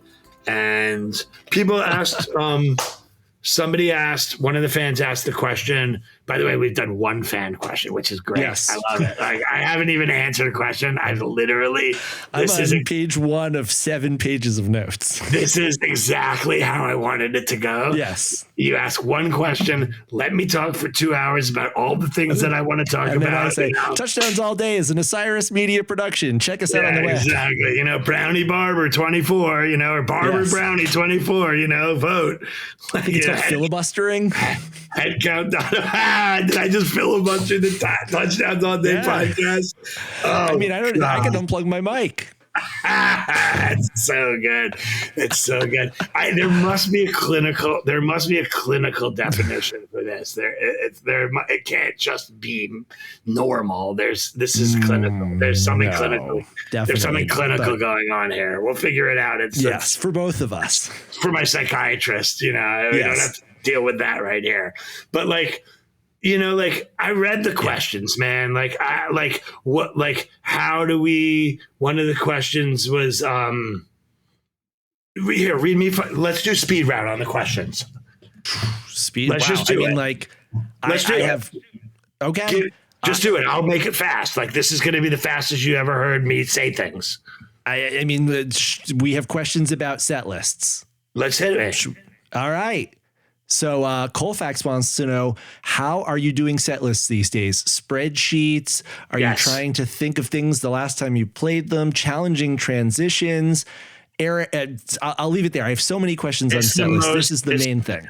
So it's the most organized that it's ever been. We have multiple spreadsheets, but we have a spreadsheet that has multiple tabs on it, and each tour gets its own page, its own sheet, and then it has every show across, right? So each show gets a column, right? And then the rows, like we separate things by category. So it'll be like 2023 songs, 2024 songs, space opera songs, like, 2019 songs, like bust outs, like high rotation songs, right? And then we're making sure that every show gets a little of everything. Like there's no, right, outside of the special set where you're like, okay, this is going to be the fucking old school show. Like every show has a little bit of, and that way, looking at the spreadsheet, I mean, I'm looking at it right now, like, how we do it. It has, we have, here's what the columns are, the rows: cover, bust out, played twice in 24, played once in 24, T-Beam remix mashup, tier 2 classics, 3 of those, tier 1 classics, 3 of those, and then 2021s, 3 space opera, 3 2023, and 3 2024. And that's that's like kind of how the formula. It's listen, in the end, it's just a starting point, right? For us, this is a way that we can spread everything out. And then, like, a lot of it's feel like, there's songs that we haven't played in a while, and I know what they are. And like, I know what the fans need. I knew that a CDB was going to hit. I just needed to find my spot for it. And I don't want to waste in a CDB. I want it to be the moment of the tour. Right. And the way that we were able to do that was hold it until we were up in the mountains, far, far away from everything, in a situation where there was 1,000 people that were all together at a sold out show that they knew it was sold out. They knew it was special. And you had to like really work to get there. You had to get your tickets right away. If you didn't get your tickets on the day that they went on sale, you didn't get your tickets. Like, so that show had a vibe around it that the other shows didn't have, like, yes, Chicago sold out, but it sold out week of the show. It's different than something selling out at the on sale. And it'd be like Mishawaka. That was the night. I knew that was the night. When I showed up, I said it to you at 1 p.m. I was like, this is the night. Yeah. I walked in, I said, I know what I want to do. And so with the set list, like, Joey and I will work on it weeks and weeks in advance. So for instance, yesterday I texted Joey, or on Friday, I texted Joey and I said, I know it's a little early, but we should start working on fall tour right now because, it's like it sneaks up on you. And so we got our spreadsheet out now. It's sitting out on, I've got my Ableton window with the new song. I've got my spreadsheet for fall tour, and I've got your beautiful face right here in front of me. And that's like how my computer rolls. I've got Splice up in this corner. I got everything up that I need to run the biscuits on this computer. And it's just, I open this computer up and everything that I need is up and waiting for me, And so that's how we do it. Two people asked essentially the same question. Eric 22 on Fantasy Tour and Toby Nicastro. They both wanted to know, paraphrasing, what input do John and Aaron and Alan have? And Toby put it this way: is it more, can we play this, or is it, can we not play that? And I'm going to say, another thing I saw backstage that weekend was you throw out a number of songs and John say, well, if we do that and that in the first set, my voice is not going to be able to do that in the second set. So kind of a little bit of planning around vocal capabilities around, and Shadow was in the set list and John said, can we get the chart out? Can we work through Shadow? And you guys methodically worked through all the parts of Shadow. That's something that people don't think about. It's not just, oh, play this song for me. You haven't played it for a long time. It's you guys getting the chart out, remembering how to play. I watched you the night of the Saturday night work through the bass part of Hot Air Balloon. And you wanted to, you said, everybody, could you just pause for a second? And you worked it out by yourself on your bass while you were rehearsing until it was perfect. Yes. So I guess to loop it back to the question, what are the other guys contributing? Or is it a kind of are they adding songs, or are they saying, could we not do that? It's a little bit of both, more to this doesn't work for this reason than, hey, can we add this song in? It's more like, listen, everything's approved by the whole band now. We're going to have our rotation like, and yes, did we add songs into the rotation while we were out on tour this last tour?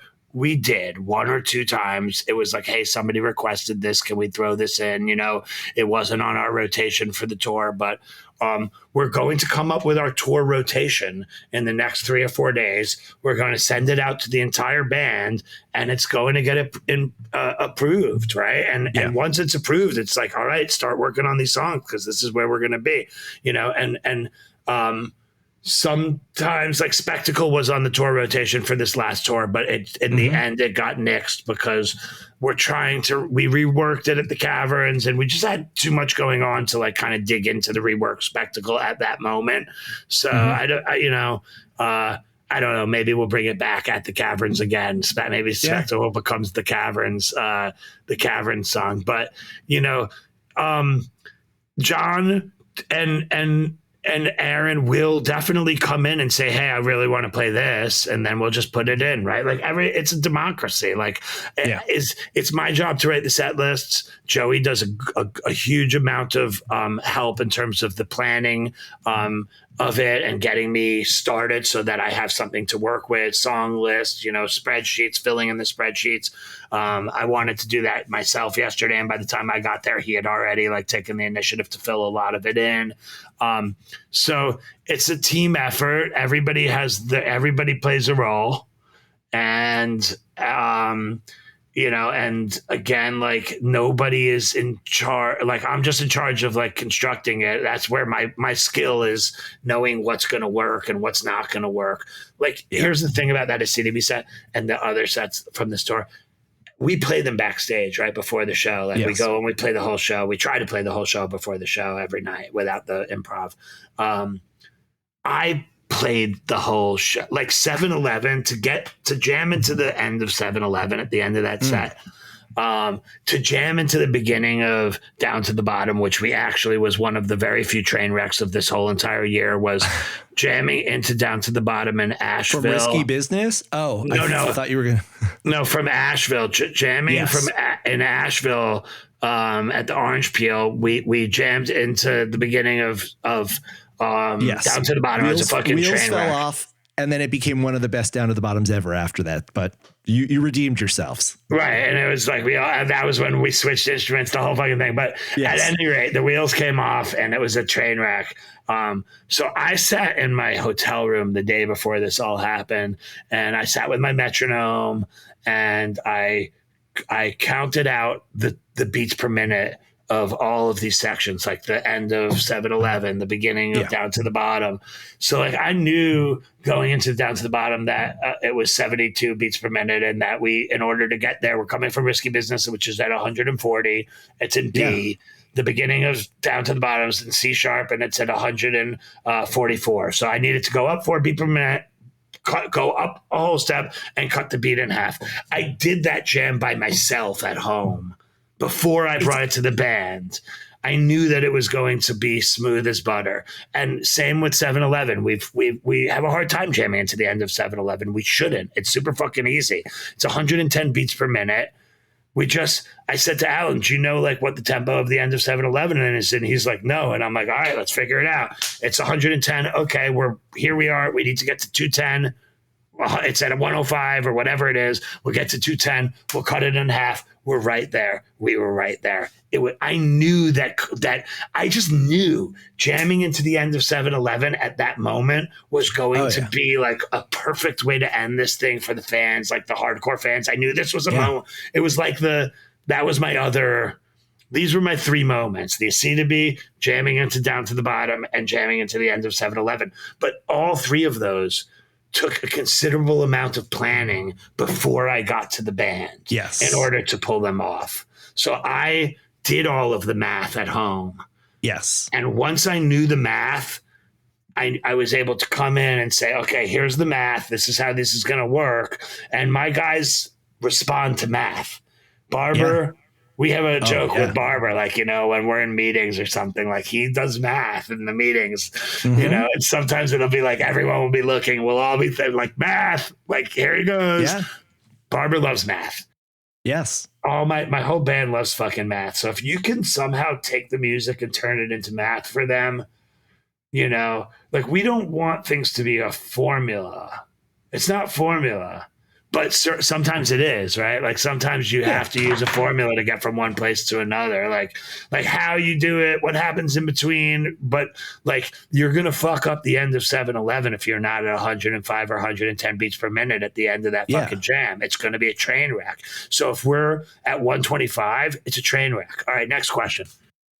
I'm just going to say, I talked to BARBER yesterday and I was talking about how the fact that the first two Risky Businesses went into Minions and went into Down to the Bottom, which on paper are suicide missions. They are absolutely psychopathic to go from that intense, but unless I guess your bass player has worked it out in the hotel room by himself and done the math before. And I'm thrilled to hear that we're having these crazy transitions that I feel like back in the day, people would say, oh, Mark, it would be so great to do waves into News from Nowhere. And you'd say, no, that's a very fast song into a very slow song. That's not a smooth transition. It sounds like there are no transitions that you are afraid of now if you have enough time to prepare for them.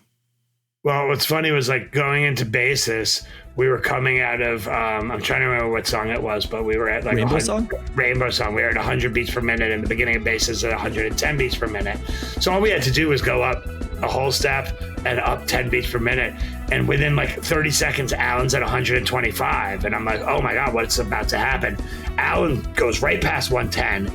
Then goes all the way up to 180, jams there for a while, then goes to 220, cuts it in half, and we hit Basis. We did that 3 times in that show. That was, we sped up, cut in half to go to Down to the Bottom. We sped up, cut in half to go into Rainbow Song. And then right after that, we sped up and cut in half to go into Basis.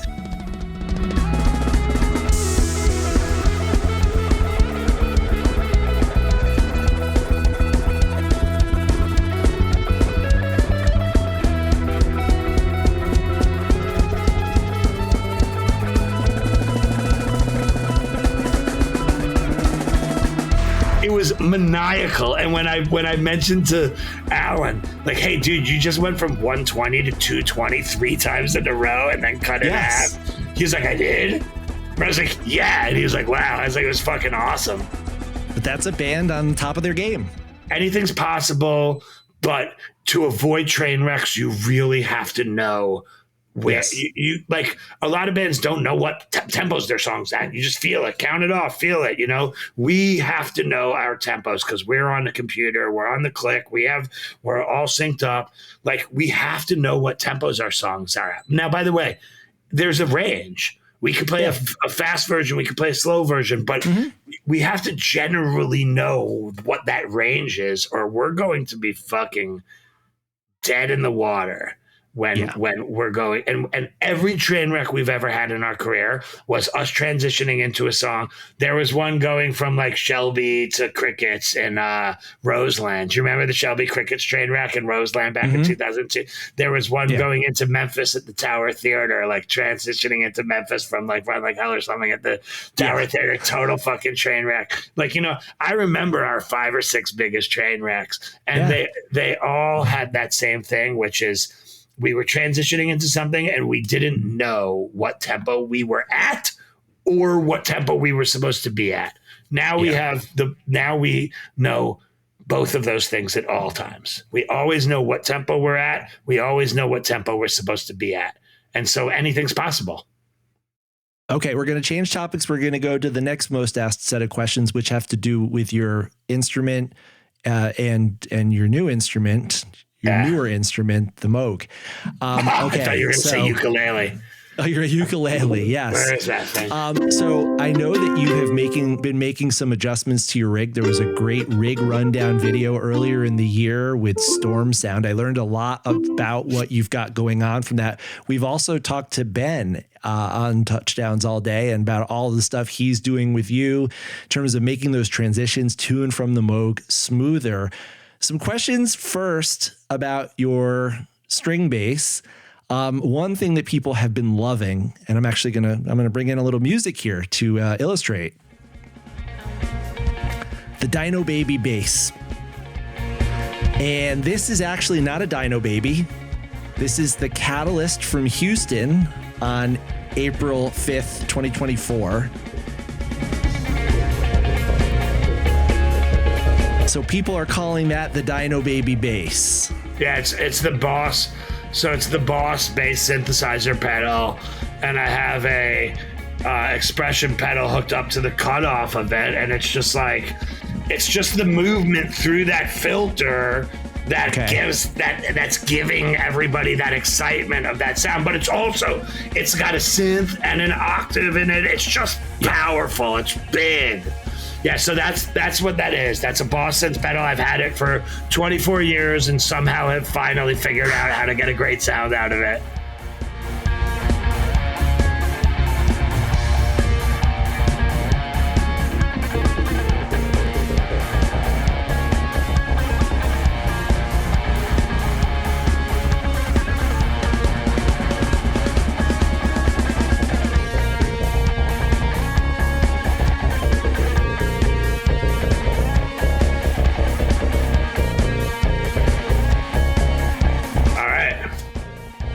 So yeah, that's the Dino Baby bass, Boss bass synth pedal. And what's the next question?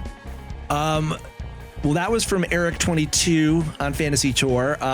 Power Torch or Power. I always love saying people's screen names. Do you have more fun playing the synth bass or your actual bass? And what are the pros and cons of the two? Well, we're playing electronic music, and so it's hard to make a stringed instrument sound normal during electronic music without effects. I could use my octave pedal. I learned a lot about making the string bass sound great from Dan Kurtz from the New Deal. He taught me all about how to use pedals to make the music sound electronic. But I mean, once you're on the Moog, it's like there's just so much versatility. Like the lines that I could play with my right hand are kind of different, fluid. Like you just get a different articulation out of I just play different types of sounds, and different kinds of lines. And so I think, I know that people are there to hear me play the string bass. I think that sometimes the Moog sounds better in jams re-listening than the string bass, but nonetheless, at Tractor Beam, I asked somebody, how do you like Tractor Beam? And their answer was, look, I'm here to hear you play regular bass, and you played it for 20 minutes last night. That having been said, Tractor Beam was unbelievable, but I was wishing that you were playing the regular bass a little bit more during it, and I'm cognizant of that. Obviously, the keyboard bass used to be once a night, but now I'll play it twice a set, or 3 times a night, or 4 times a night, if that's what calls for it. And honestly, I'm enjoying playing the keyboard bass over drum and bass jams more than the string bass. So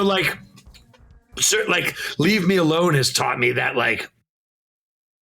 I could fill the whole fucking space up with this big fat dark basses and just long big tones and and it sounds incredible on playback. I go back and listen and it's just wow, this sounds fucking incredible. So it's less about what I enjoy and more about what sounds good for the music, and so I'm just trying to find my spots, figure out what sounds good where, and try to be balanced about it. Okay, Bog Hog 2001 on Fantasy Tour said on another podcast, Aaron said that Mark was the best harmonic bass player and that he adds notes that change the harmony or the chords at just the right time, and that Mark knows how to subtly change the jam by adding an appropriate harmony.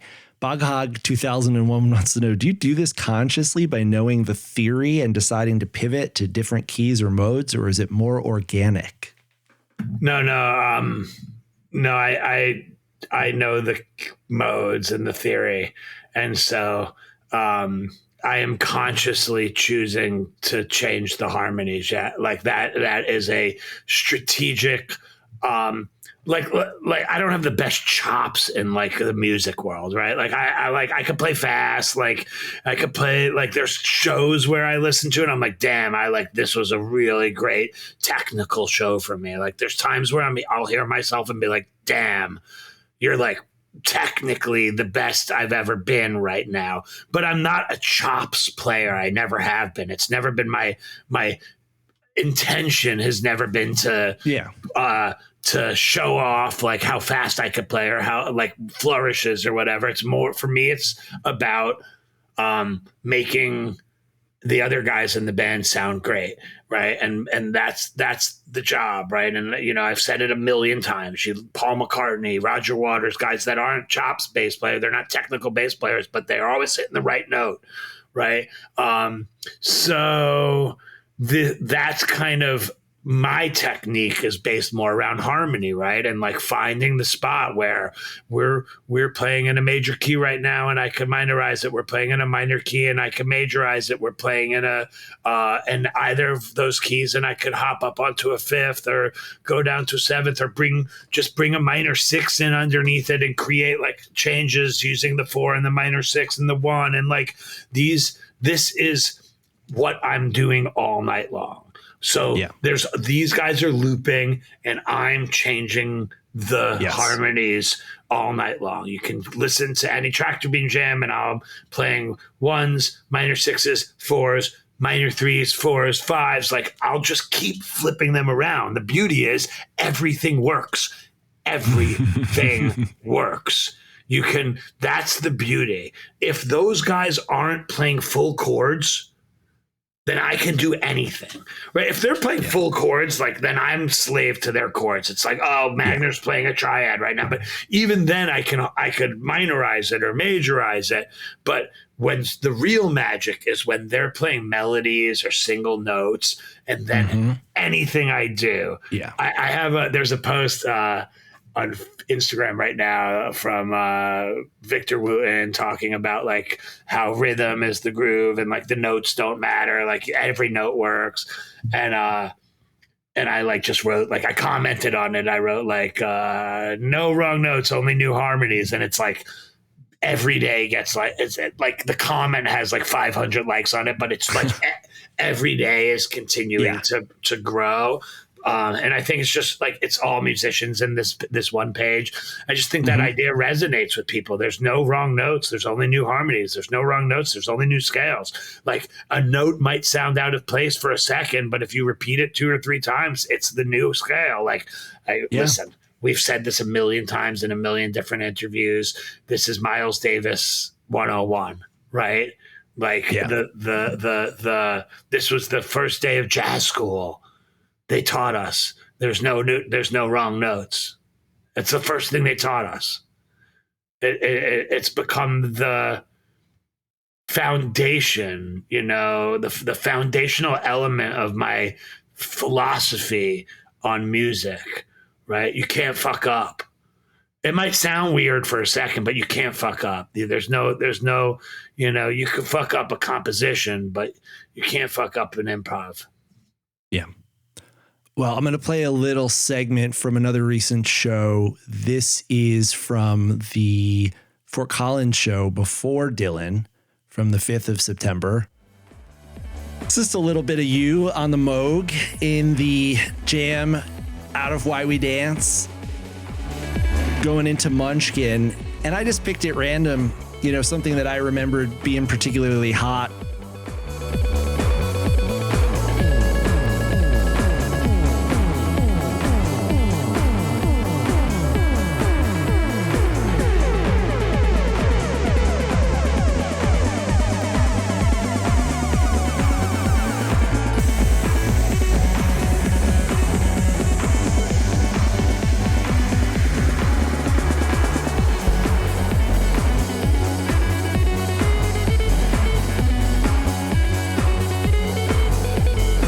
Real Keith Dirty asks, do you use your bass amp for the Moog or does it have its own amp? I do not use it. I put the Moog into this. I have monitors on front of me that I only use for kick drum and Moog. So I want the Moog to be as loud coming out of those monitors as my bass is coming out of the bass. Now there's no monitors at Tractor Beam. At Tractor Beam, I put the Moog into my bass amp. That's the only time I've ever done that. Okay. John Reedy wants to know, has playing the synth more and practicing on the piano, as you were doing quite a bit last year, and I think you're still doing now, has it influenced how you approach your string bass?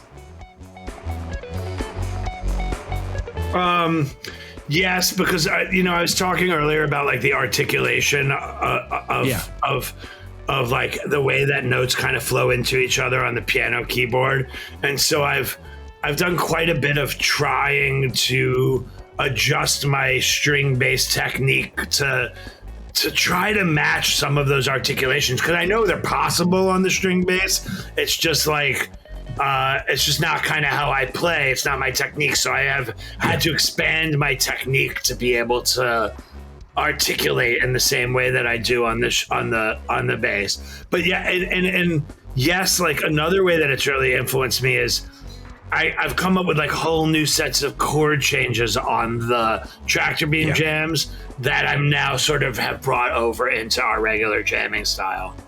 Very cool. Lucia Marie Turpak has just a more general question about your philosophy to playing. She said, Mark made a post in the last year about when the band catches a wave. Does he have any rituals or practices outside of playing music that help him maintain connection to inspiration or increase the likelihood of catching the wave? Yeah. What do you think it is? I'll give you one guess.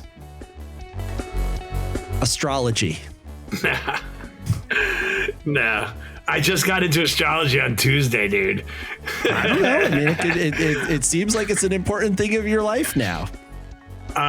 Meditation is the answer. It's like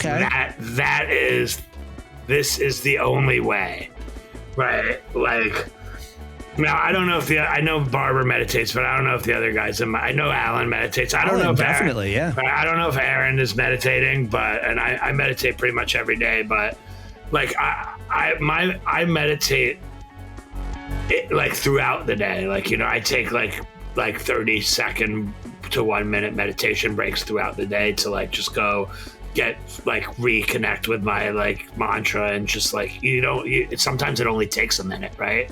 Like you don't need to do 20 minutes or 15 minutes or 10 minutes all in one time when you're practicing meditation. The point of meditation, I believe, is to be able to tap into it in the moment when something's happening, right? It's like when something is happening that you're going to react to, like being able to stop and be like, okay, what's my fucking mantra? I need to like take a second here, or I'm going to have the wrong reaction, and then I'm going to be the problem. But catching a wave is meditating, right? And like, it's like flow state is meditating, right? Yeah. And so catching a wave is just four of us hitting flow state at the same time, right? Yeah. But like meditating is your number one kind of like recourse for like being able to like train your mind to be able to reach those moments more easily, right? Like I'll be on stage and I'll suddenly think, oh my God, why am I thinking about like the pipe that burst in my house right now? Like that's meditation, right? Yeah. That's like oh my God, I just realized that I'm thinking about something over here when I'm supposed to be reciting my mantra over here. And it's okay. That happens. Yeah. Like no meditation goes by where at some point you don't catch yourself off of your mantra thinking about something, and then you just gently go back to your breath, go back to your mantra. But like that's music. It's the same thing. You're in the jam, you're connected, you're paying attention to everybody and everything, you're listening, and then suddenly you're thinking about, how good the cheeseburger was. And it's like, oh my God, why am I thinking about this cheeseburger? Back to the fucking jam. And you just like, the more you meditate, the easier and quicker you catch yourself and are able to return into the moment. And the better chance you have that you're not going to even deviate, from the flow and start thinking about something else. So, it's all about meditating. I'm not like a guru or anything. I have like an app, and like I never even got through like the 12 like initial days, like, but like after like 10 days of doing that meditation and like hundreds of meditations on the Headspace app over the years, like I don't need an app to do it anymore, right? Like I know, like I just do it. Like, every time I go in the sauna, I meditate, right? It's like I try to do that every day. So it's like, I don't have my phone. I don't have my headphones. I don't bring the outside world into the sauna with me. Actually, in my sauna at the gym, the outside world doesn't even reach into the sauna. Yeah. It's like, there's no service in the sauna, which is fine. I see everybody else on their phone in there. I'm wondering, like, maybe they have AT&T or T-Mobile and there's bad, or I don't know where they're getting service from, or if they're downloading shit, but like everybody else in the sauna, every single other person has their phone in there. There's not one person that's not coming in with it without like some sort of item to like, except yesterday there was 3 people meditating in the sauna when I got there. I was like, man, this is like fucking meditation central right now. But like, yeah, man, I mean, like meditation, that's your one. You want to get good at music, get good at meditating. Whoa. Okay, I apologize, but I'm going to do this. The fans want this, and we have to give them what they want. We're going to do a speed round within our speed round. We don't give the fans what they want. That's the whole point of this. We do what we want, and then we attract the people that are like-minded. Okay, so what do the fans want? Want to play the speed round of when I name a song and you explain if it has any possibility of coming back or why it's not being played? Let's do it. Okay. The Unts and Mike Walsh both want to know mirrors. And the Unts, our friend the Unts said, with what you guys have got going on now with the tractor beam sound, he would love to hear mirrors find its way back into the rotation. So mirrors is tricky because there's like a computer, there's a computer track that we play along with in mirrors, right? So who has that? Like, does Alan have the mirrors computer track? It's been so long since we played it. Is it even on their current computers? So the answer is a lot of people want to hear mirrors, which is hilarious to me because, you know what I mean? It's like, are you fucking kidding me? Can you possibly make fun of a song more? And now you want it? Like that's the way things go. You do something, people make fun of it. You stop doing it and they say, oh, no, we really love that. We want that back. Okay, Diego JC wants to know. Like my mirror. When you're at me. What's in the lyrics? I haven't been so long. When you let me stare into them. And if you look for long, I cannot see. Does it go to C? Yeah.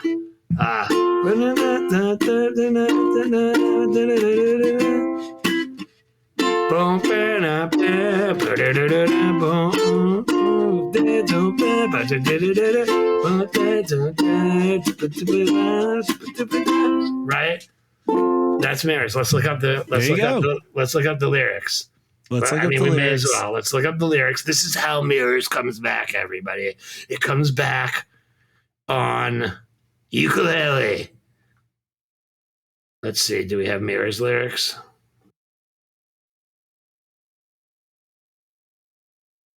We do. Let's take a look. Got it? All right, let's just take a look.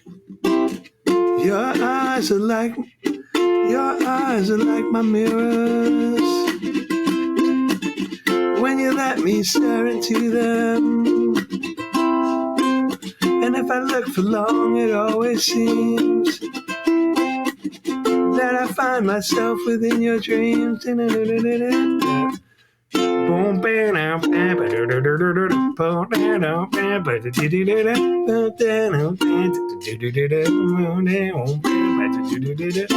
right, next verse. And all the things that you think about. I'm sorry, dude, we're going through it. No, we're doing it. And all the thoughts that you never said out loud. Well, I can hear them anyway. And I have to love you like we just yesterday. All right. And in your dreams, I had a chance to see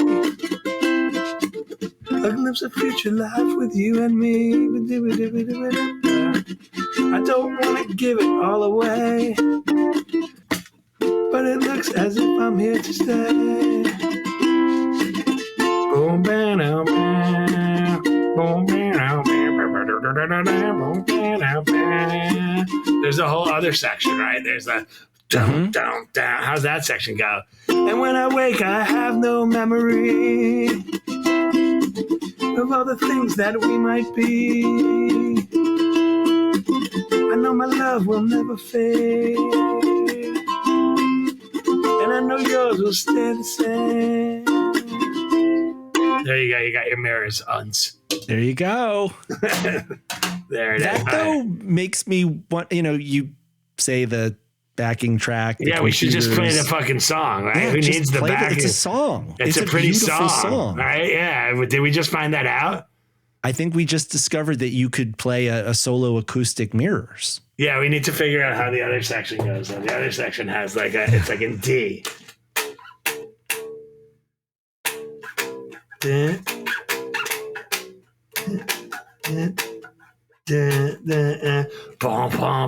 I'll figure it out. I remember it. Oh, right, the little guitar melody. It's actually a good melody. All right, Mirrors is good. Okay. You guys win Mirrors. What next? Next song. The Full Chemical Warfare Brigade. What's the chances we'll ever see a full rock opera? Full rock opera. The whole thing? Gonna do the whole thing. They're gonna do the whole thing. Should we give them a little bit of context? There was a guy named Tom. There was a guy named Tom. Yeah, fuck it. The whole thing. Yeah, we'll probably do the whole thing of chemical. I bet we will do a Chemical Warfare Brigade. In fact, now we have 3 rock operas that we could tap into at any time. 3-day weekend at the Caverns coming up. Why not? Pretty exciting. It was great to hear Plan B the other day. Yeah, Plan B was good. It's good. Yeah, I mean, here's what happened was I was playing Electron shows and we were doing a lot of them and all of those Chemical Warfare Brigade songs just got played a lot. Yeah, but not in the Biscuits. But I still was playing them and it just kind of I felt like they were overplayed even though they were not being played, right? So yeah, I mean, look. All of those songs have a place in the repertoire. I don't think there's one song in the Chemical Warfare Brigade rock opera that I feel like shouldn't be played at some point. Yeah. Especially 3 Wishes. Yeah. And as you just demonstrated, you can play, I don't know whether you pull out the acoustic guitar, the uke, you could do solo versions of a lot of these songs.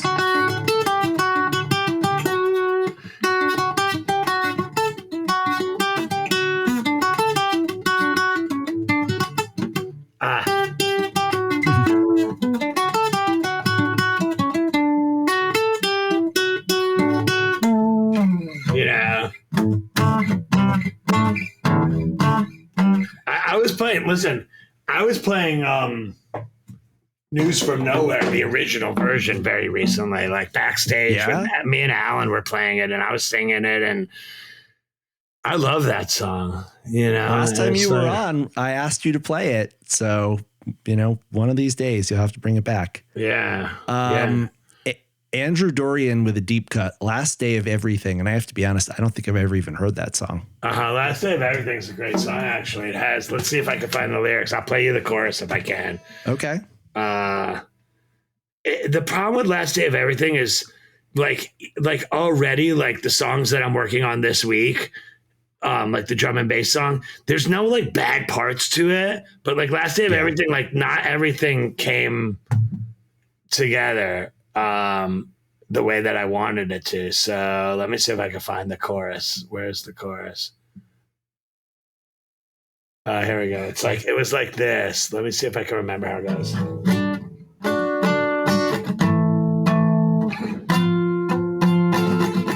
So it's no, I never let you go.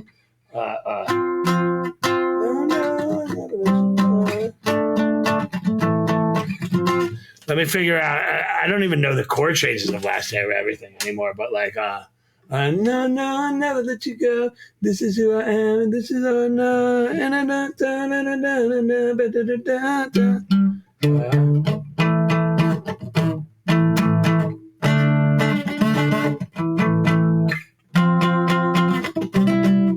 I'm somehow playing This Is Your Time. By the way, there's somebody was asking why we're not playing This Is Your Time. Like, how does it decide what songs get played by the Biscuits? This was one of the questions I saw.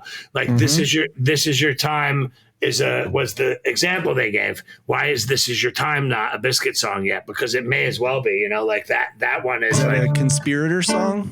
No, This Is Your Time. It's called Tantalize, actually. Tantalize. Okay. Did anybody mention Tantalize to you? It was in there. It was on the. I saw it on the Twitter thread. Somebody was like, okay. The question was, how do you decide which songs become Biscuit songs, and like, why isn't Tantalize a Biscuit song, right?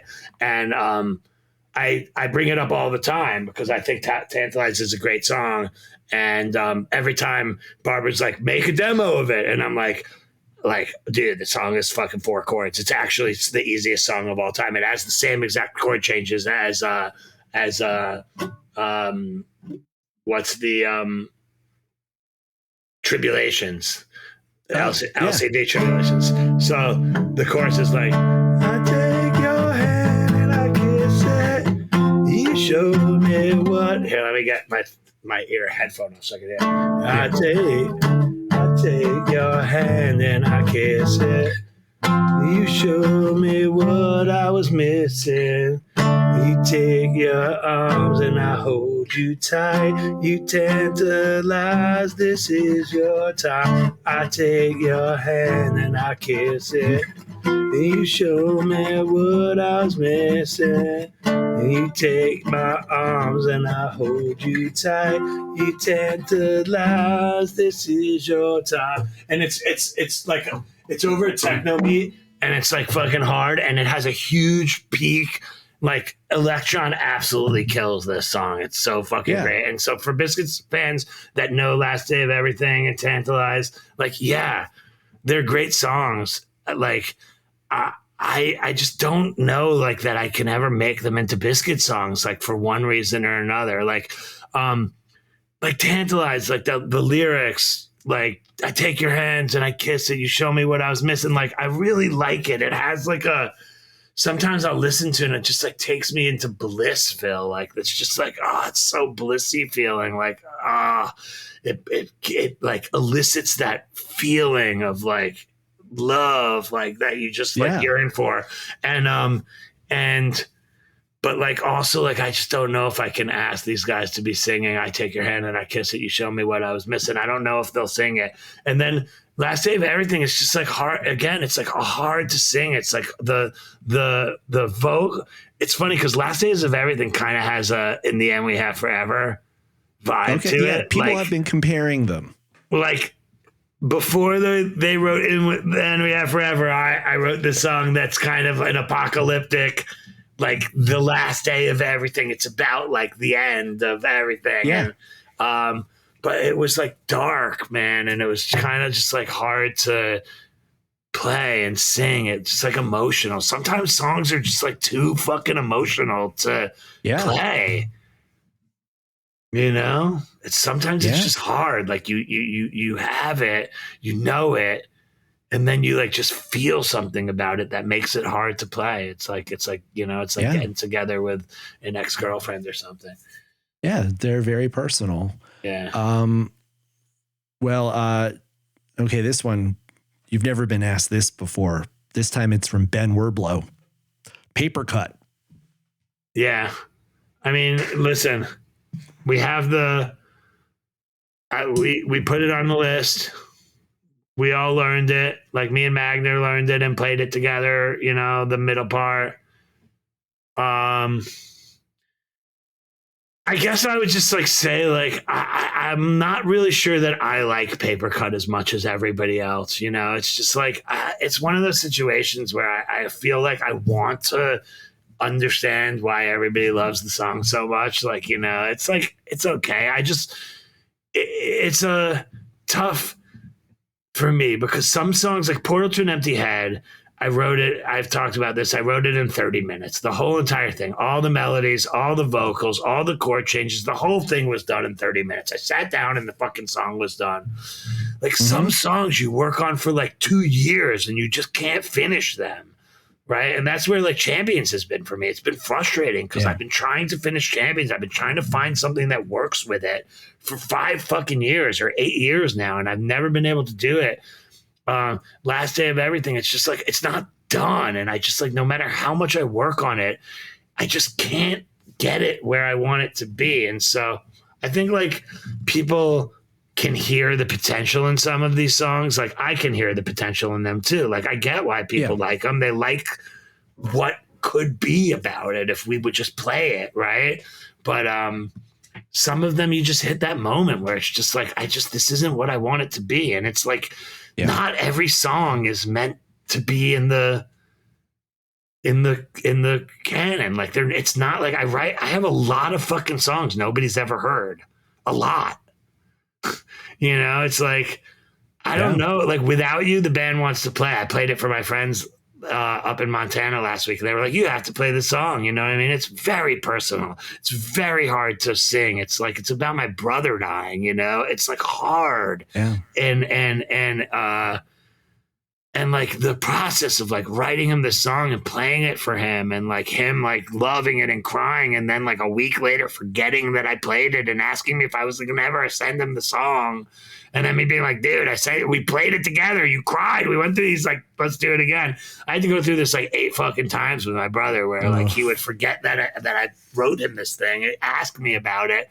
I'd be like, all right, here we go again. Let's listen. I mean, you like, you know, it's like, so that song's like hard for me because it's just like, it was a struggle to like write. I wrote this thing for somebody because they asked me to write a song for them before they died. He knew I was going to write one for him after he died, and he was damn right about that.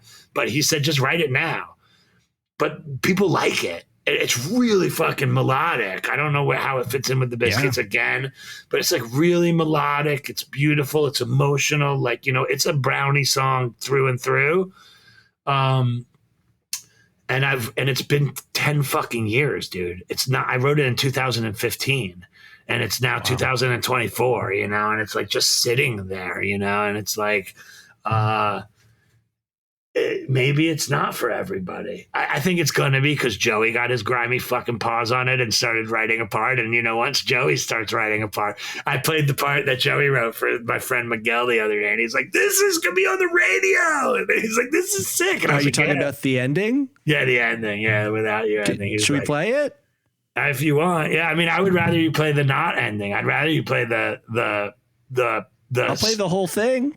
I mean, you want to play it? Play a little bit. Why don't we have the world premiere right here? I mean, play a little bit. Here it is, Without You.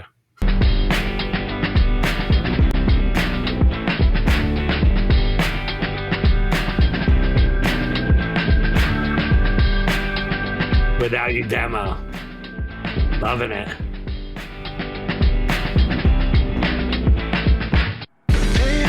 What I mean by faith, and I said I don't know.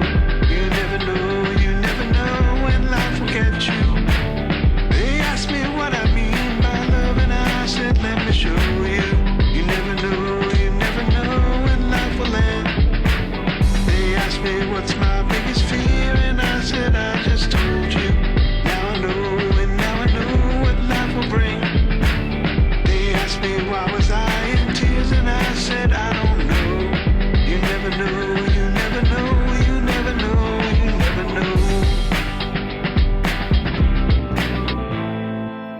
You said you never leave, but I can't see the truth.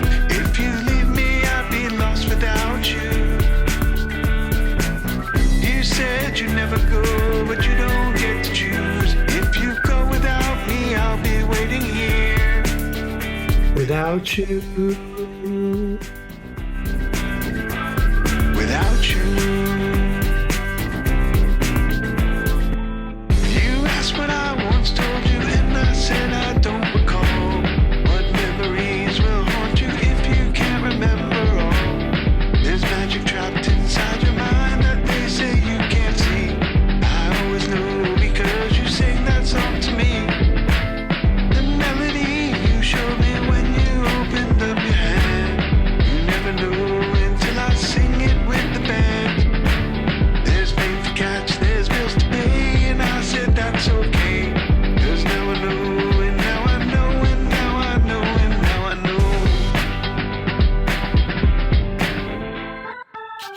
You said you'd never leave, but I can't see the truth.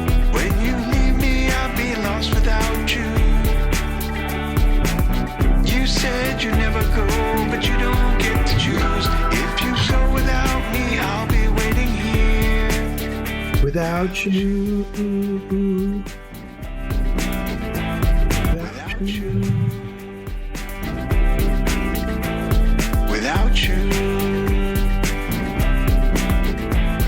Without you.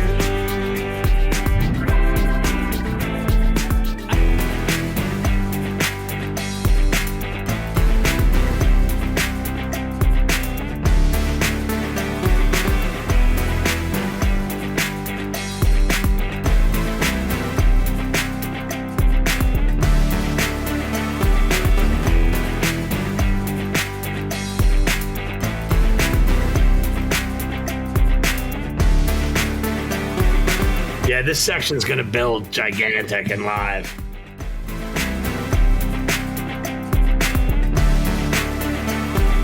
I'll be waiting here. I'll be waiting here without you. You said you never go, but you don't. So Joey. I'll be waiting here without you. I'll be waiting here. I'll be waiting here. I'll be waiting here without you.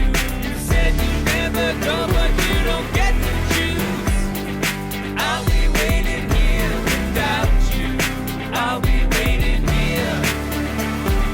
I'll be waiting here. I'll be waiting here without you. You said you never go, but you don't get to choose. I'll be waiting here without you.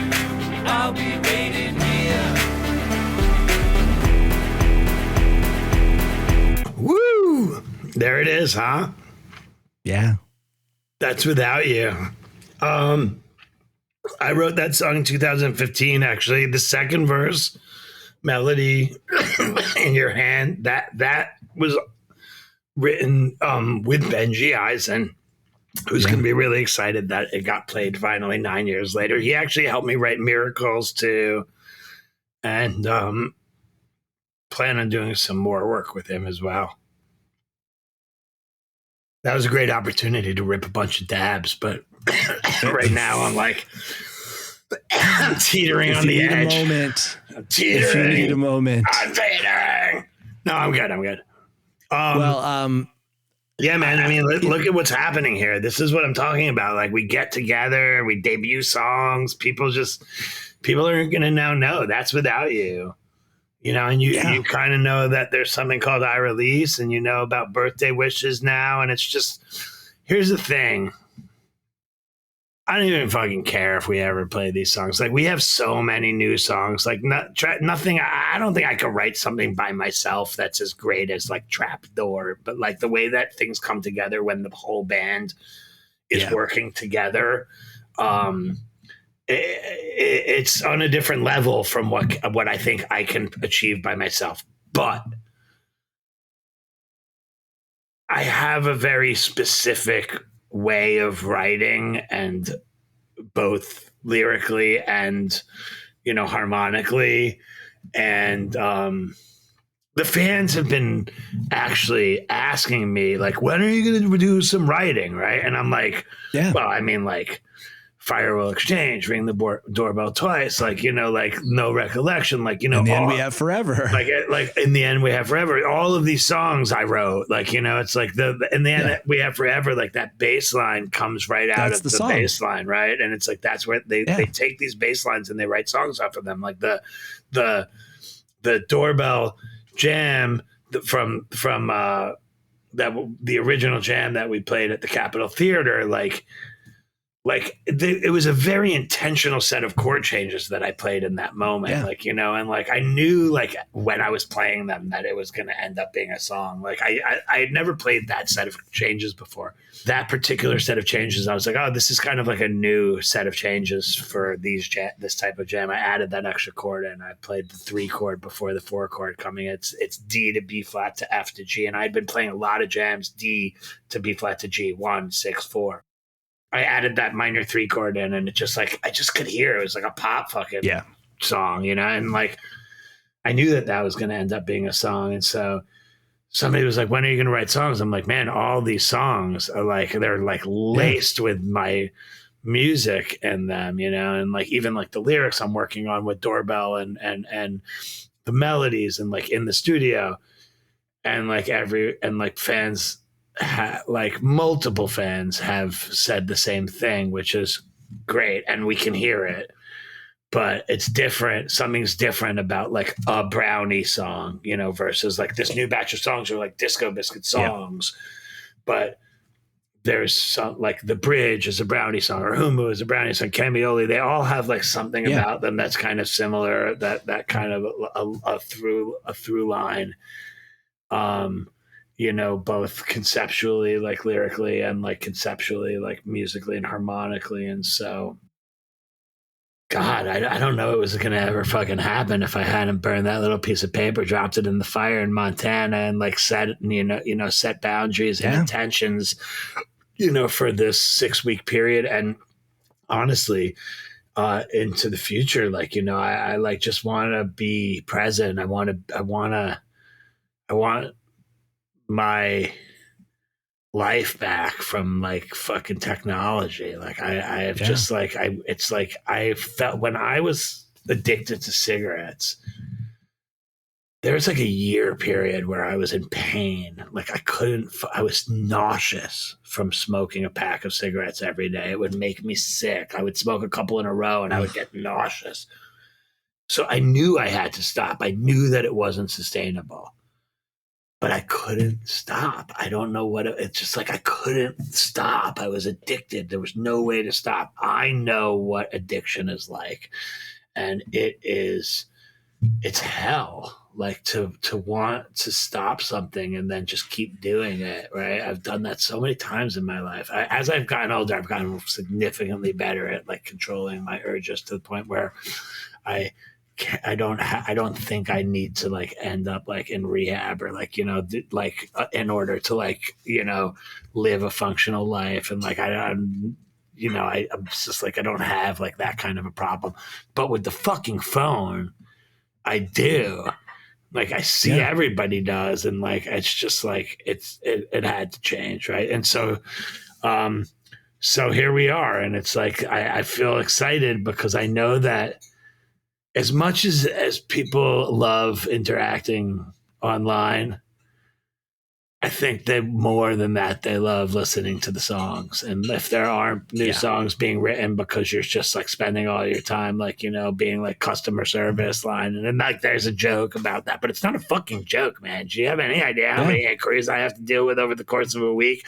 And I'm like triaging and I'm sending things, you know, to like, it's like, from like the mail, I'm like the mail room, but for like email, I'm just like sending things off up the chutes to different places to the proper person. You know, this one's got to go to Andrew. This one's got to go to Ben. This one's got to go to fucking Dane. This one's got to go to the other Ben. Like, you know, it's just all day long. People with Rich Hart Ramp needs to know about this thing that happened, you know, and it's just like,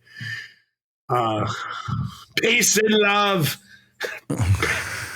After October, I will not be signing 26, any more autographs. I will not be answering any more fan mail. Peace and love. Peace and love.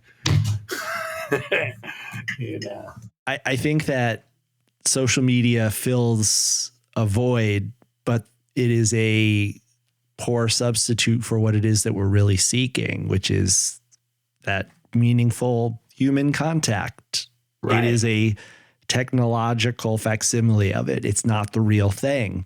And the more we become obsessed with the imitation, the less we know how to seek out and be present for the thing that actually fulfills us and nourishes us. And you still can get that at a biscuit show. You can get that at a full moon party, eclipse party, at somebody's ranch up in Montana. You get that with your people, you know, sharing music, sharing stories, talking, being present for one another. And I'm really glad to hear that you're embracing that right now. Yeah, well, and that's one of the beautiful things about the Biscuits and just jam bands in general is like, you know, you go to a jam band show and people do not have their phones out for the most part. Like, every now and then people pull it out and take a quick video or take a picture, but it's not that culture, right? There is a presence in that concert environment that you don't see in other genres of music. And so, I just like, I look at that as a blessing because when we're on tour, right? Like a lot, it used to be like drive around, sit on your phone. We don't really have time to sit on our phones on tour anymore. Like you said the other day that I walked in and mentioned to you at 1 p.m. that I knew what we wanted to do. And that's when work starts and work ends about 1 a.m. Right. And so it's about a 12-hour work day. We're playing music for 6 or 7 of those hours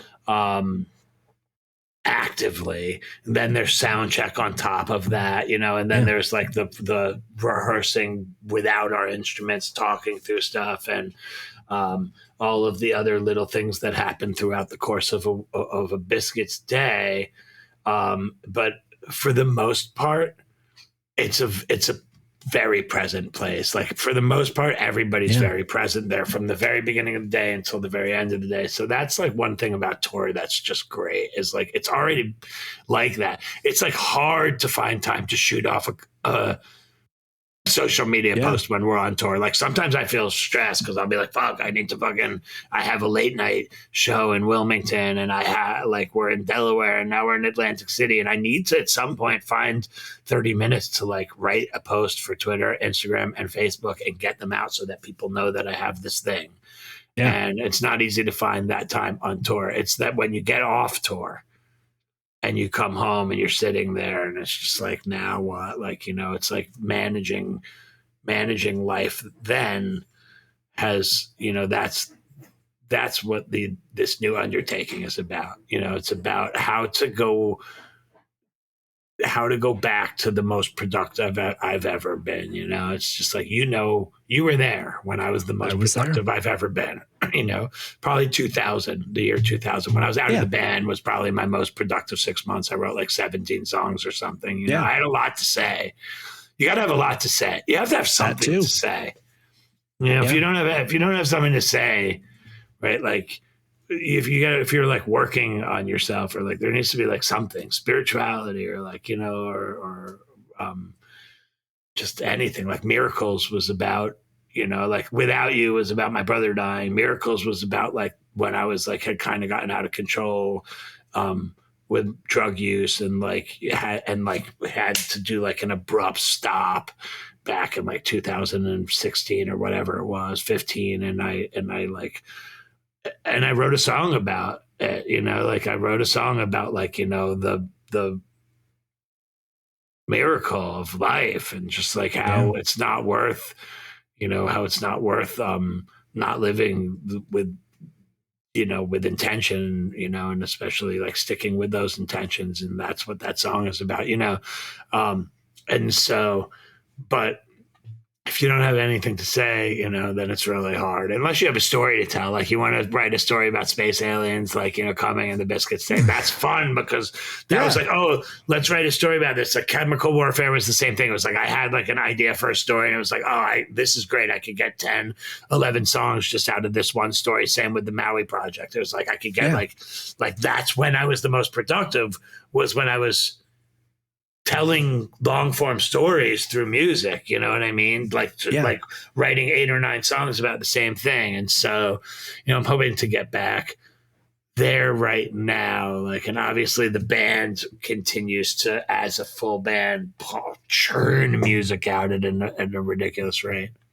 But there is a thread, maybe with the exception of the Chemical Warfare Brigade songs, which is very much like a genre. Your songs are very confessional and personal and vulnerable, whether it's News from Nowhere or 3 Wishes or Without You or Camille Sands or Miracles. Or you write songs where you bare your soul. And not that John doesn't as well, but you tend to, it seems like a little more literal. It is a lot more confessional, a lot more naked. And, you know, that's vulnerability. And that's one of the hardest things in the world to be, is vulnerable. And there's a reason that I do that. Like, the reason that I do that is because I'm like hoping that it's not about me. I'm hoping it's about you. Yeah.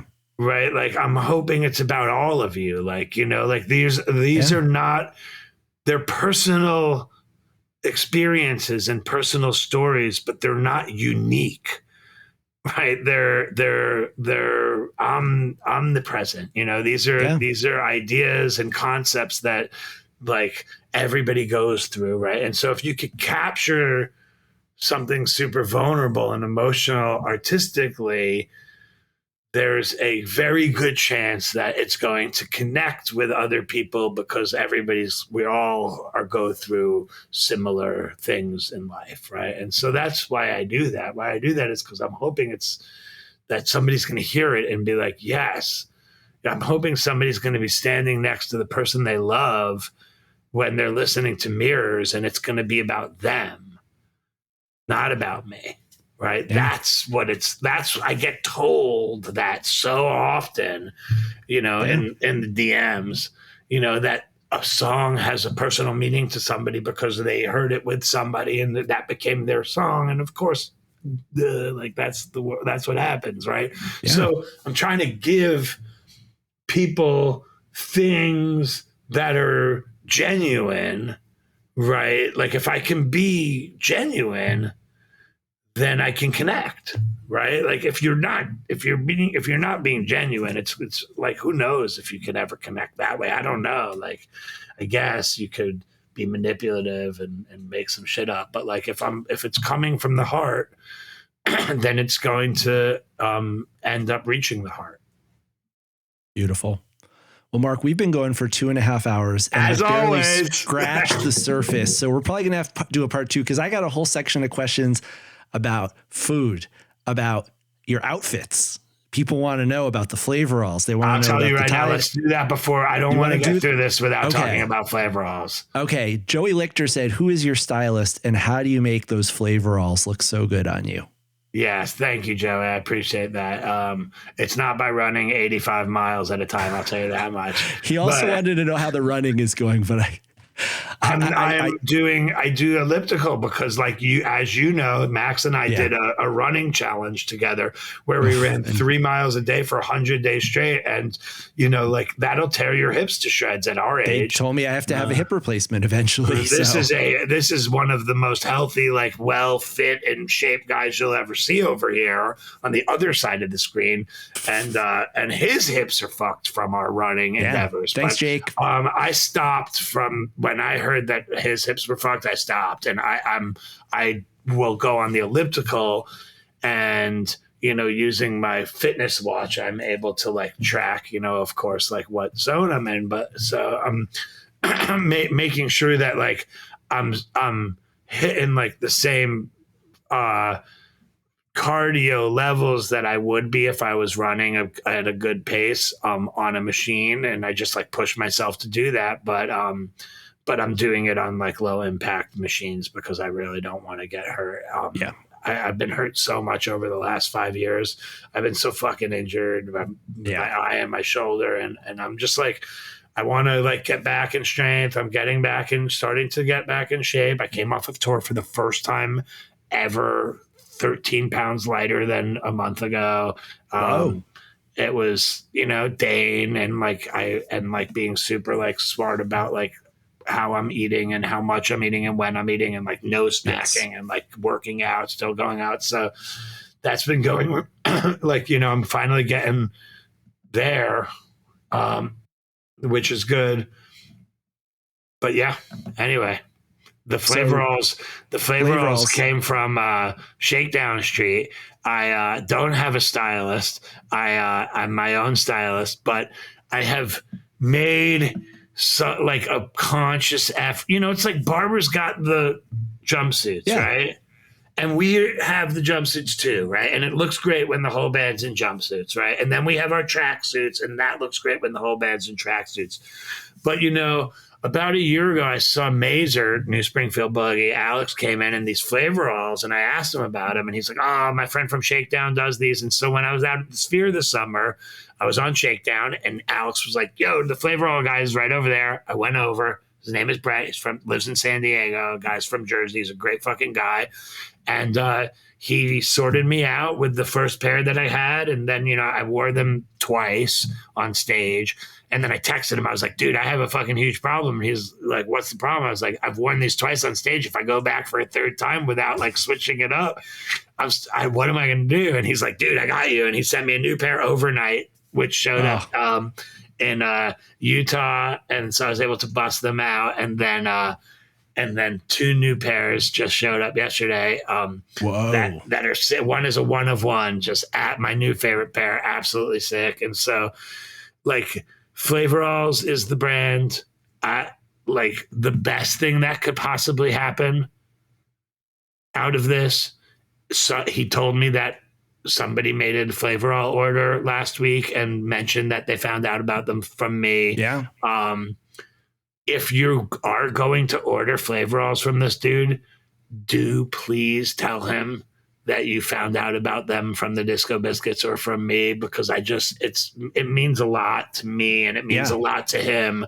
But the best thing that could happen is right now is that we show up at like a show in like a month and a half and like 7 people are wearing Flavoralls. And let me be like clear, like at the Dead, they're fucking everywhere. Like it was like the dude's brand is permeating the whole entire scene. He's like blowing up. Like you're on the floor and it's just like Flavoralls. They look so fucking cool. Anyway, Barber's got his thing, and I was thinking, now you have your thing. Maybe I could try. I'm trying it on for size. You know, glasses, hats. Like I have to wear glasses. Like these are my new ones. Like they're blue. Yes. They're kind of people were asking about the yellow glasses. Yeah, from, the yellow ones Colorado are. Run. Yeah, those are from C Eyewear, SEE Eyewear. Barber gets all his glasses at that store as well as I get all my glasses at that store. He basically got the ones I wanted, and then I started buying like ridiculous ones, like the green ones, and these are pretty cool too. But so I stopped wearing contact lenses because I only can see out of one eye. And it creates more risk to wear contact lenses, like bacterial or whatever. So I just stopped wearing them. Okay. And also, like, I want to have like protection. So I'm buying like glasses that are like big and like with polycarbonate lenses and super protective, because I have to protect my eye at all costs. I have one eye and I can only see out of that eye. And if it's like become a big part of my everyday life is making sure that eye is covered wherever I go, because I don't want something to God forbid, right? I don't even have to go there. But it's been good because then, it's like you get to like fucking go with mango lenses and like blue lenses. And so I'm just buying glasses a lot. Like every couple months, I'll just buy a new pair, and I've got a little bag that's got 6 pairs of glasses in it. And I got my nerd glasses. I got my stage glasses. I got these. I don't even know. I think these might be stage glasses too, but I'm not sure. They're progressive, so I can read and see. They used to call them bifocals. You were like old and not cool with bifocals, but progressives. Progressive sounds much better. Don't forget the corner 12 die on the new Springfield Boogie tee. Yeah, wearing that edition. Right now. I like to show. I mean, and Sarah Lewis Rosenbolt who hooks us up with so much great. And like there was a day last week where I had my new Springfield Boogie hat, my new Springfield Boogie shirt, my Rosenbolt necklace, and my Flavoralls, and it was like, this outfit is fucking brought to you from Shakedown Street, straight up. Like every single thing that I had, including the socks that I'm wearing right now, was an item that was purchased or acquired one way or another on Shakedown Street out in Vegas at the Sphere. And actually by like day 3 of hanging out with Alex down on Shakedown Street, it was like you were like, hey flower, like hey squirrel, like like we were like walking around, and it was like we knew like it was I'm gonna be running this lot in no time. That's how I felt. We were like running around like fucking deadheads. Like amazing. Yeah, it actually felt good to be up there with Mazer because he like it's a really cool culture, man. The Shakedown Street culture is cool, and like if you're from on the outside of it, it's like a little overwhelming. Right. It's like, God, this is like this overwhelming thing. But like actually it's indoors now and it's like very like civilized. Shakedown is like it's like a little like dead flea market. And if you have friends there, it like demystifies the whole thing really quickly. And it's a seriously great culture. And like they're at all these shows and everybody's helping everybody. Strangers helping strangers. Everybody's helping everybody out and hooking people up with stuff. And, you know, there's like this kind of like, you know, commerce market going on there, and it was really fun to spend 3 days with New Springfield Boogie out there and like come on the other side of it being kind of like you know, like I kind of feel like I know a bunch of people on Shakedown now. And you know, for the Biscuits, like it wasn't like it's not bad for the Biscuits either, because like a lot of those people are like adjacent, they've heard of the Biscuits, but like, you know, you start meeting Grateful Fred. I was hanging with Grateful Fred. This dude's so cool. Check out what he gave me. Grateful Fred. I mean, Shakedown. I am a what? Whoa. Yeah, that's a wall piece. That's like a, you know, he does these chrome pieces for the car, right? Like, so you have like, he has like all these like little, like, you know, little like chrome pieces. These would go like on your phone case or whatever. Like, these are nice. These little like buttons, these little like steely buttons, or like this one's kind of cool. This goes on your car too. Like, so I have just like all this grateful. I have all this. I got all this Shakedown swag, dude. But like, man, you know, with Brett and Rosenboat with Sarah Lewis and Alex and Grateful Fred and the petite guy. Like by the end of the week, I was just like, man, this is just duh. Like, of course, it's the Grateful Dead, right? Yes. It's like the Grateful Dead Trav. Like, I know this from 1987, from 1992 and 1993, but it's just been a really long time. And I don't feel like I'd ever been on Dead Tour where I like knew like the insider people, like not the insider people like backstage. I know those insider people. Like, you mean the heads? Like, I know the fucking band members and the people who work for the Grateful Dead and like the sound guy and like the charity people. Like I that side I know, the promoters, and like I know all those people. Those are the cool people to know. Yeah. Like the cool people to know is like, you know, Squirrel. Yeah. You know, there's some fucking cool heads out on the street. Anyway, shout out Brett Flavoralls. So fucking sick, dude. Well, let's do a part two. Like, did we do a part two on the last? Did we do part one and part two? We just did 3 hours. Did you break it into two, or did you just make it? No, it was all one episode, but you know, we have enough material here to do a part two. We'll come back. Mark, I have so many questions about DJ Brownie, about Brownstein Family Band, about Conspirator, about really what matters there. Like, what matters is what we talked about, the fucking songs that are coming. Listen, Brownstein Family Band's great and DJ Brownie's great, and it's a means to an end for a certain, like for me, it's not like the end isn't money. Like the end is like for me, expansion, like continuously expanding my abilities, my repertoire, like my songbook, my technical skills. Like DJ Brownie's just like a way to like do music solo in a way that I could present it solo, like, you know.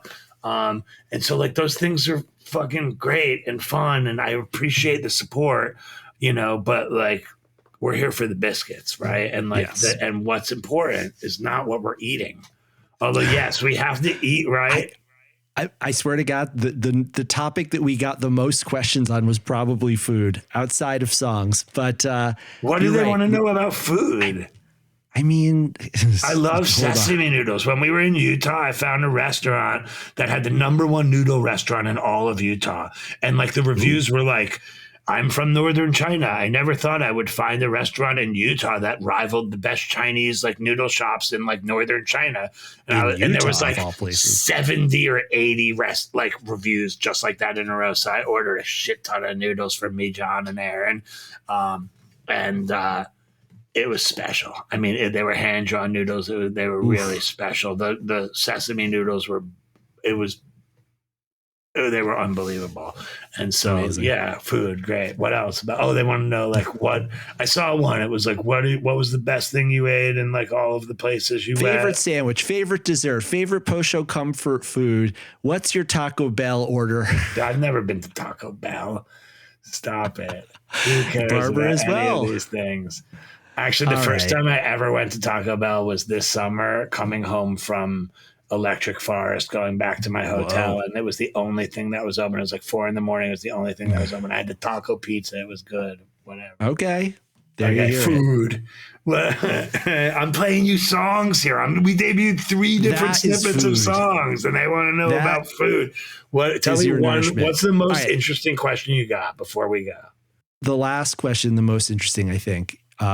This is from Johnny Scoblianco, Seth's little brother. Scoops. And he wants to know, what has made you feel the most fulfilled artistically in your career? Is it a show? Is it a song? Is it sharing the stage with someone? Putting a record out? Performing a certain gig? Yeah. All of those things don't matter. That's what listen, I'm a complete fraud. Okay. I have to come out and just let everybody know this. I am an imposter. I should not be here. I should not be in this position, in this situation. And, so many people ask me, like, if I ever get like imposter, syndrome or whatever. And at times, people usually are asking that when they feel themselves like imposters. Like, this is like a vulnerable question, not like a interview question. People will be like, hey man, do you ever like feel like an imposter? And I'll be like, I am 100% the biggest fraud in the entire industry. I have a list of everybody I've ever played with. I keep it on my phone because there's no way that somebody who played with all of these people could possibly have faked it. Like, I just like don't think, I'm not sure, because I might have faked my way through all of this, but I'm not 100% sure. But I do carry a list with me of every musician that I can remember having played with. I'll read a couple of them because it's kind of interesting. Currency, Charlie Tuna, Antoine Stanley, Corey Wong, Mike Gordon, Bob Weir, Mickey Hart, Bill Question. These are people that I've been on stage playing songs with. O'Teal, James Casey, probably the best musician. Not like we have always said that about James Casey, probably the best saxophone player I ever played with. It was the first time I ever played with him. It was like, what the fuck is this? And Jen and Natalie Jen Hartswick, Natalie Cressman, Eric Krasno, Joe Russo, Russ Lawton, Warren Haynes, Pete, Carl Denson, David Hines from Steel Pulse, right? Ivan Neville, Dwayne Betts, Stanley Jordan, John Popper, Slick Rick. A lot of these were from the jammies, and a lot of them, it's like, Pete Shapiro puts this shit together.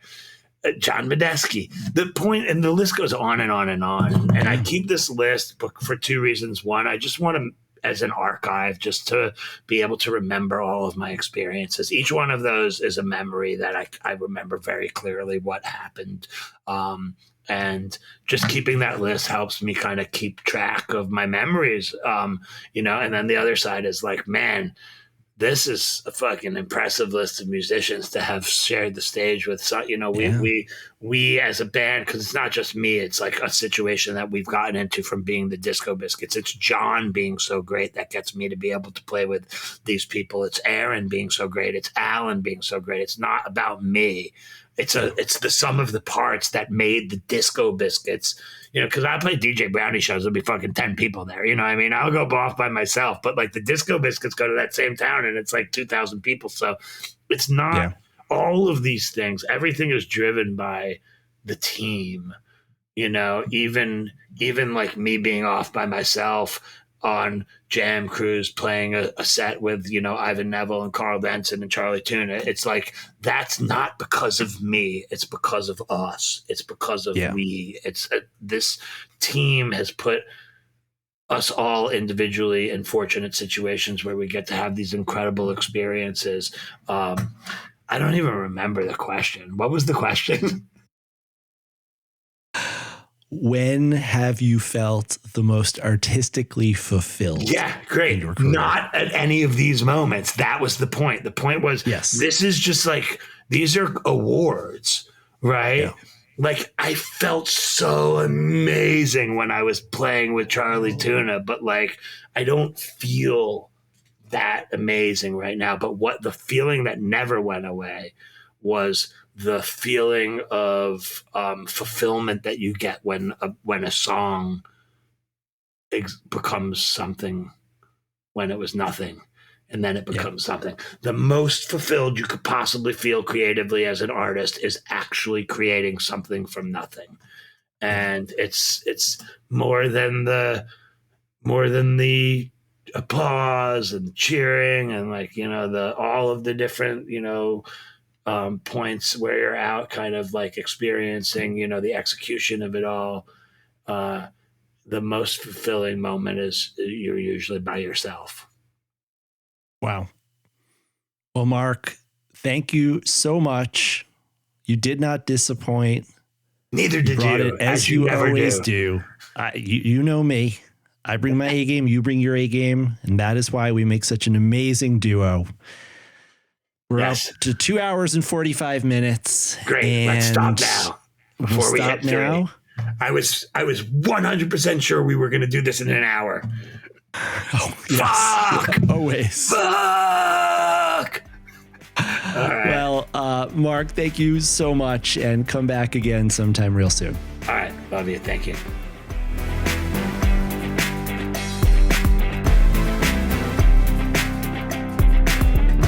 Touchdowns All Day is an Osiris Media production. Check us out on the web at www.touchdownsallday.com and use the hashtag TouchdownsAllDay on all social platforms. This and every episode was written, produced, and edited by me, Max Dawson, and was mixed and mastered by Matt Dwyer at Osiris Media. John is at Barber Shreds, and I'm at FY Maxwell on all social platforms, and you could also follow the show at TDADBaby on X and at Touchdowns All Day on Instagram. Every episode of Touchdowns All Day would not be possible without the contributions of many women and men, including the Disco Biscuits road crew. That's Herm, Ben, Nick, Brian, Rich, Dane, Amin, Tara Gracer, our photographer, and Pat. The band itself, Mark, John, Aaron, and Alan. Ben Baruch and Andrew Kaplan at 1111 Management. The Touchdowns All Day Advisory Committee, that's Andy Bazzani and Mike Walsh, the Biscuits Internet Project. Russ Tabes, Dave Cook, Scott McClintock, Think Tank Dubs, Rich Steele, and Ian Armstrong. I'd like to thank our coaches, Joey Friedman and Steve Martocci. On behalf of Mark Brownstein, John Barber, and the entire Touchdowns All Day family, this is Max Dawson saying, see you next time. I'll be waiting here without you. I'll be waiting here. I'll be waiting here. I'll be waiting here without you. You said you never go, but you don't get to choose. We're mass communicating. Mass communicating. Mass communicating.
Cyrus.